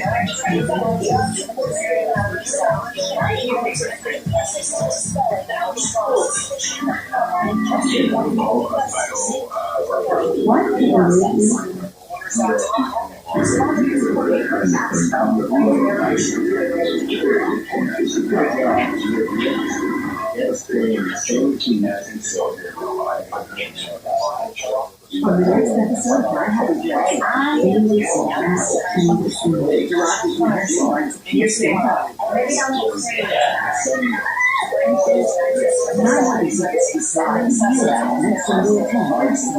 There's the messenger and then there's the messenger. And when you're very close friends, former roommate, and colleague, Senator Dick Durbin announced his retirement this week after 3 decades in the Senate, he said, quote, "It's time to have a stand." We've heard that from other retiring Democrats, Gary Peters, Steve Smith, Steve Levine. They've all said it's time to let the next generation of leaders take over. So you indicated this week that you're going to stay put as Senate Democratic leader for the foreseeable future. What do you think the challenge is? Look, I am focused on winning, as I have always been, and we are, and as leader of the caucus, we are united. Now, we have a lot of talent in the caucus, and my job is sort of an orchestra leader to get us playing on the same theme as you said, as an icon, as I said, we're united on message, but to highlight all the talent in the caucus in different ways. And we've seen that. And you're saying what? With Cory with so many others. And so, yes, I am staying put, and I'm fighting the fight every day, as is our caucus, in a united and successful way, as you've seen by your poll after poll. It is showing America how bad Trump is, and showing that Republicans who embrace Trump can show us their best. Let's bring in CNN Chief Legal Analyst Laura Coates. Laura, as a CNN prosecutor, somebody who's been covering all these deportation and due process issues, this is surprising. This is actually very close to home because I myself have been in a situation where, as a prosecutor, I haven't been aware if somebody was arrested before deportation and wondering what the strategy should be taken in order to, on the one hand, fulfill my ethical obligations before and do what feels right in the moment. You cannot, as a sitting judge or a prosecutor or an attorney, frankly, comply with ethical obligations and facilitate somebody's invasion of the authorities. Now, it might seem odd to that we managed to do so, but this judge could have really what the concerns are deciding whether it has to be a problem, but you can't facilitate an exit. They can penalize for the authorities. That's the rough thing. For a lot of people, it might seem very, very long to, in some ways, be in one due process. And on the other hand, suggest that somebody is released is not necessarily have due process later on. But you cannot be in this position and choose what she did according to us. There was actually 6 years ago to the day that I'm just looking at this headline in CNN.com. Judge accused of helping an undocumented immigrant escape an ICE officer. This happened in Massachusetts. And he was arrested, indicted, the judge, and then off to court. Although in the Biden administration, they dropped the charge in 2022, but it was the same basic thing.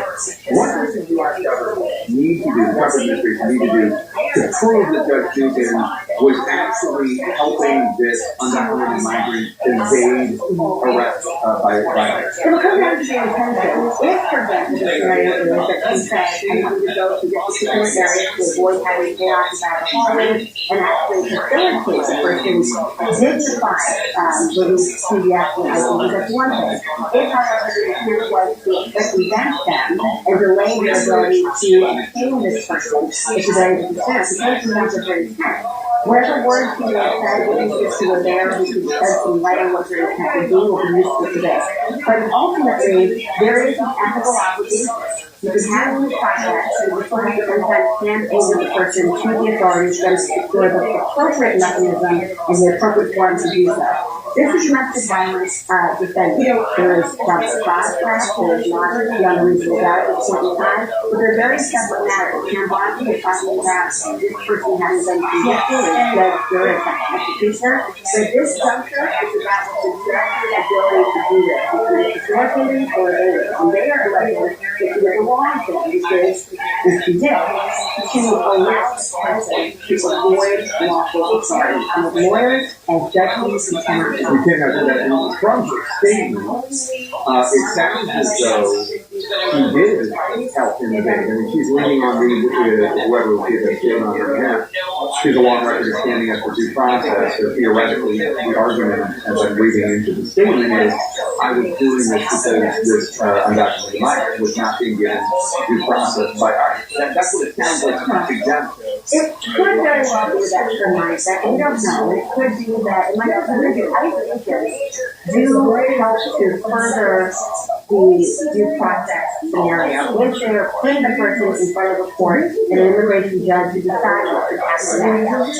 You know, I'm not going to say I'm going to check this, but certainly. Your photo of the undocumented migrant is alleged domestic abuse there. Yes, and the could be the case that the judge was perhaps trying to remove the spectacle of the hallway arrest or inside of a courtroom and put it in an area where it would happen in a more discreet manner. I'm aware that the information is, but as the information we have today, if any officer of the court is intending to evade authority and knowingly harbor somebody who should be turned over to authorities, they've got a world of hurt in terms of ethical obligations. You can't be like, well, I think he's innocent. I think that he's came to report, therefore, here's the way you get after yours. That also evades due process. It undermines it. Marco, thank you so much. Of course, I'll join more on the show. Walk by and challenge that credit and Eastern, only here on CNN. This is the show. At the right of the post in North Carolina. Few people know more about food policy and marketing than Mary Nestle. So these are the artificial potatoes. Is it an exceptional? As the owner of the Maybe Food Gap, she started pleasure for one of the most hot-button foods. It's cereal. They can see why. Because companies don't want to know food.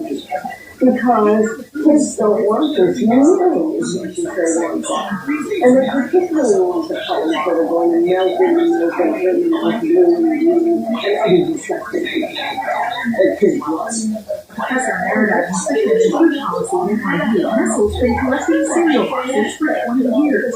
She's got copies of boxes going back more than 100 years. These are complete of Hershey's, Rice Krispies, and all brands of farm first made. But U.S. cereals like Fruit Loops may soon change as Health Secretary Robert F. Kennedy Jr. has pledged to rid them and other states of synthetic petroleum-based dyes within 2 years over concerns they may be harmful. If they want to add petroleum, they want to keep petroleum out of agriculture. They shouldn't be seeing that around. These dyes have been giving Fruit Loops their neon sheen for decades. The first one in 1963, were they using petroleum dyes in those?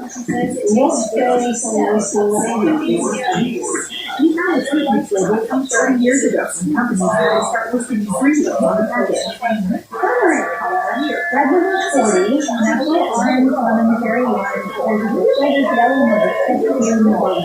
And they're still using them. Wow. But that's nice. They have such things, so they really stop. Cereal boxes from other countries which have already made the switch show vegetable-based dyes more in red colors. In the past, NASA says Americans haven't liked those. The truth is to get these cereal companies to get rid of it. For years it's not good.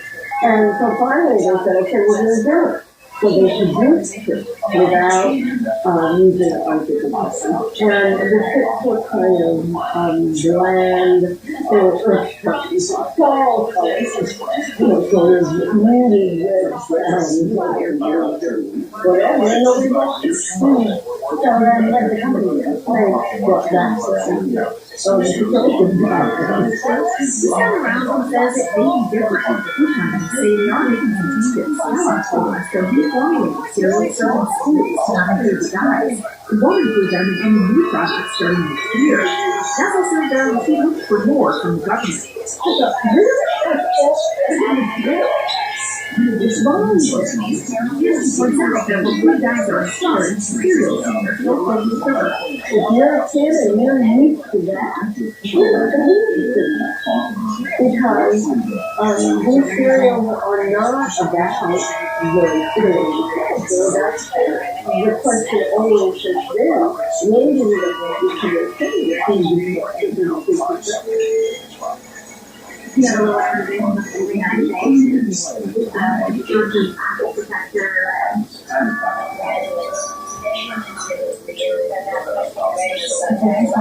Kendrick's Dana and Ben Affleck's Chris connected eventually in 2016 via accountant. But Kendrick and her character did not return to the recent sequel. However, director Gavin O'Connor says he's long planned an accountant trilogy. And told the New York Times she's been texting with Kendrick, and she said she's 100% in if we want.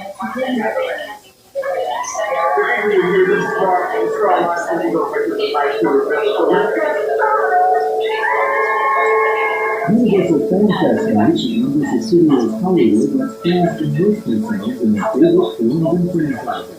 Opening night brought Back to the Future co-writer Bob Gale back to the Santa Monica Sea. It's amazing, and it's just amazing to see the people reacting the way that they are. They're having the best time. It's the closest anybody can get to actually being in the movie. Hill Valley is north of Hollywood. I'm David Green. Subway's got a new meal of the day. You feel a different style every day. Fresh bread, fresh white meat, fresh chopped veggies, vinaigrette, sauce, chips, and drinks. You got the perfect lunch at the perfect price. Your coworker went with a $17 salad. You need to understand. Find your fresh, the all-new $6.99 meal of the day instead. Or regular football for just $3 more. When you have Dell AI Factory with NVIDIA, you can see your needs are anticipated.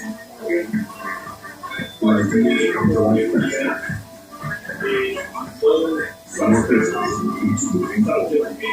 I've been studying commercial aviation disasters as a hobby. I started to notice a disturbing pattern. I get to know this something here. Let's work together and save the lives. To work with Steve, basically key.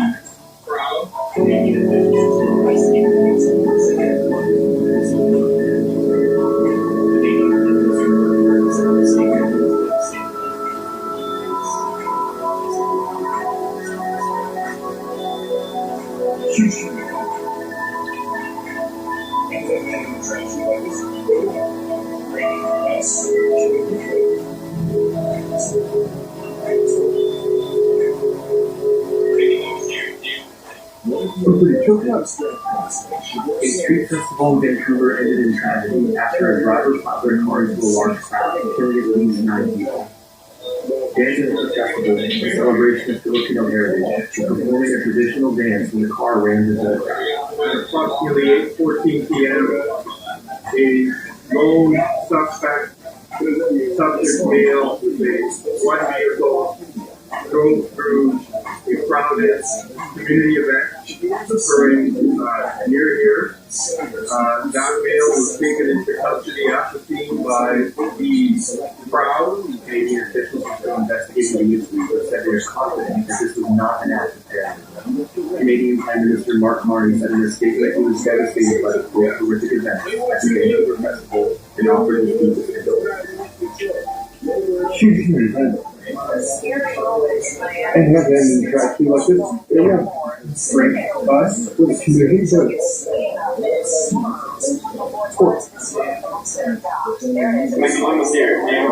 One of the NFL's biggest draft prospects, Shedeur Sanders, received a call allegedly from the general manager of the New Orleans Saints Friday during the NFL draft. Well, for sure. But the call turned out to be a prank. Okay. This moment on video was posted by Will Off Media, a production company by Shedeur Sanders Jr. Shedeur is the son of Pro Football Hall of Famer Deion Sanders, who served as his son's only college coach. He was heavily favored to be selected in the early round of the NFL draft, expected to be one of the first quarterbacks off the board. Round after round, he went unclean. They want you to have a straight up reaction to it. They want you to put in the music. You know what I mean? They want you to feel bad. They want you to try. No word on who was behind the prank, and although Shedeur was not drafted to the Saints, his friends and family could be heard saying crazy words. It wasn't for both of us. The road on you for both of us. A day after the prank, the former University of Colorado quarterback was drafted to the Cleveland Browns in the fifth round of the 144th overall pick.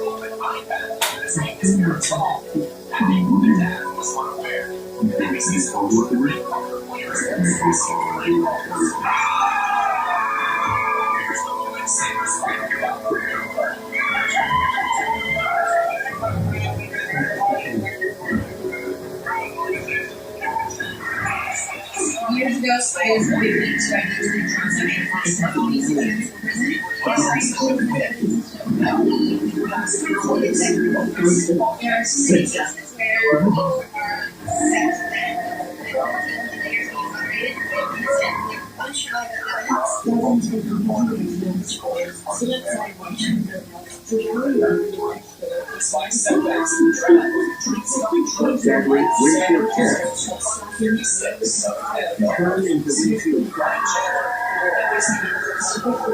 But let's get to a big convince.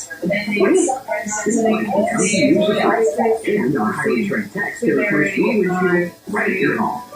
Stand flat, stand flat. Don't wait. Go to SafeOne.com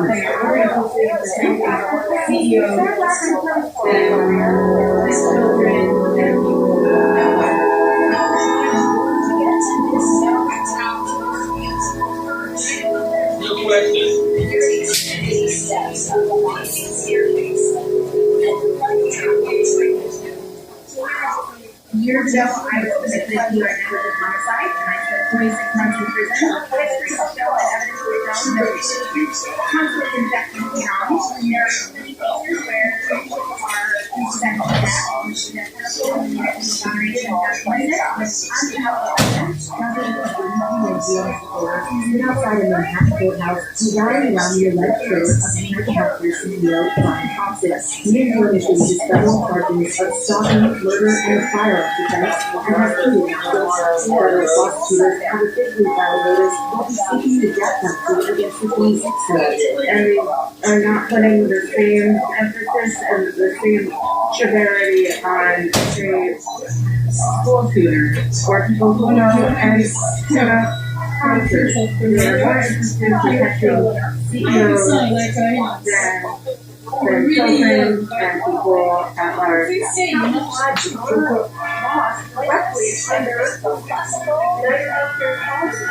There is nothing that should need to really go on that no aggravating factors at all. So where is it coming from? The majority of people turn up to advocate for this deal, including anti-death penalty advocacy groups. What somebody's accused of or convicted of is on them. How we deal with it is on us. So to see that you have a system that's largely out of eyesight from the media straps people down to a gurney and to poison their veins. That should scare anybody. Got one outspoken individual, personal security, and called for the attorney to face the death penalty. Pull him out of here right now. I'll put him in the chair. What is going is terrible. I feel for the mother. I feel for. I have a son like I do. He's really young. He's saying, you know. A speechless home Denver ended in tragedy after a driver fired from a large crowd, killing at least 9 people. Dancing at the festival, a celebration of Filipino heritage, and performing a traditional dance when the car ran into the crowd. Approximately 8:14 p.m., a lone subject male with one vehicle drove through a crowded community event occurring near here. That male was taken into custody after seen by the crowd. Canadian officials are still investigating the incident and said they are confident that this was not an accident. Canadian Minister Mark Carney said in a statement he was devastated by the both horrific events at the Vancouver Festival and offered his deepest condolences. Huge event. And have been tragedy like this. It will break us, for the community, but sports. You know regardless of his first name, Beyonce, but Tina Knowles had an incredible story of her own, and she's sharing it with the world. A lot of people will look at me and say, she looks like she would be one of them dance moms, cooking next to her, theater moms like this, cooking here and cooking food. I don't care what my kids would have wanted to do in life. if they wanted to ride horses, if they wanted to be a doctor, I would have been 100% supportive of that. I knew Beyonce was this is what she was born to do. She said she found her home. She found a home. She found her confidence. It was what she lived and breathed. Solange, on the other hand, had the choice to do whatever she wanted to do. I love the fact that they've been so successful, but I cannot wait till the day that they don't have the pressure to do, and they can just live their lives and not under a microscope. Unlike the children who grew up in the middle class until worldwide stardom, Knowles grew up dirt poor, the last of 7 children. He grew up in Dallas, the long and sort of hair, the last place who were free and go. And you were born in a kind of segregation. What was life like for you then? Well, I had questions all the time, like why do we have to ride in the back of the bus? But I think I just had such a good childhood that I didn't focus on it. But when I got to be a teenager, that's when I got to get in the rough. Because, like I said, I had a mom and my brother, they started harassing my family. So we had a long history with the police, just kind of targeted my She says her mother lived in a state of fear for the children, but focused on her master plan, sewing. Make sure that the children never look poor. We were very clear about that. Yeah, we didn't have we always were trying. Yeah, for incredible ability. What did that then mean? How was that manifested in you? It manifested today because as poor as we were a soccer kid. And this took a lot of pride in fashion and how we worked in. And I think it helped us not to know how poor we were. But it manifested in the fact that I passed it on to my daughter. And they love fashion. It's really making more goals. It is. And what fashion is it allows a lot of things. And I would imagine, because I wasn't there, but I imagine my great-great-grandmother who was sewing and making people look great, because my mom always said to me and my nephew, you know, if you can make beautiful clothes for people, people always look. And, you know, my nephew was gay, so kind of ostracized sometimes, but my mom was like that, my favorite. You never be great, and people always like to keep themselves. As we got the last old bar at Costco. Last year, I was around the old bar, like 23 The gold price is touching record highs. There's a lot of interest in buying the precious metals at an unlikely rate. Costco. I started making content about gold by accident. I was on my Instagram. I was focusing stories that I gold, and I got the most DM I have ever received on my Instagram from that one story. I got into this whole search. As an investor, I've been a investor at Costco. Happened to be that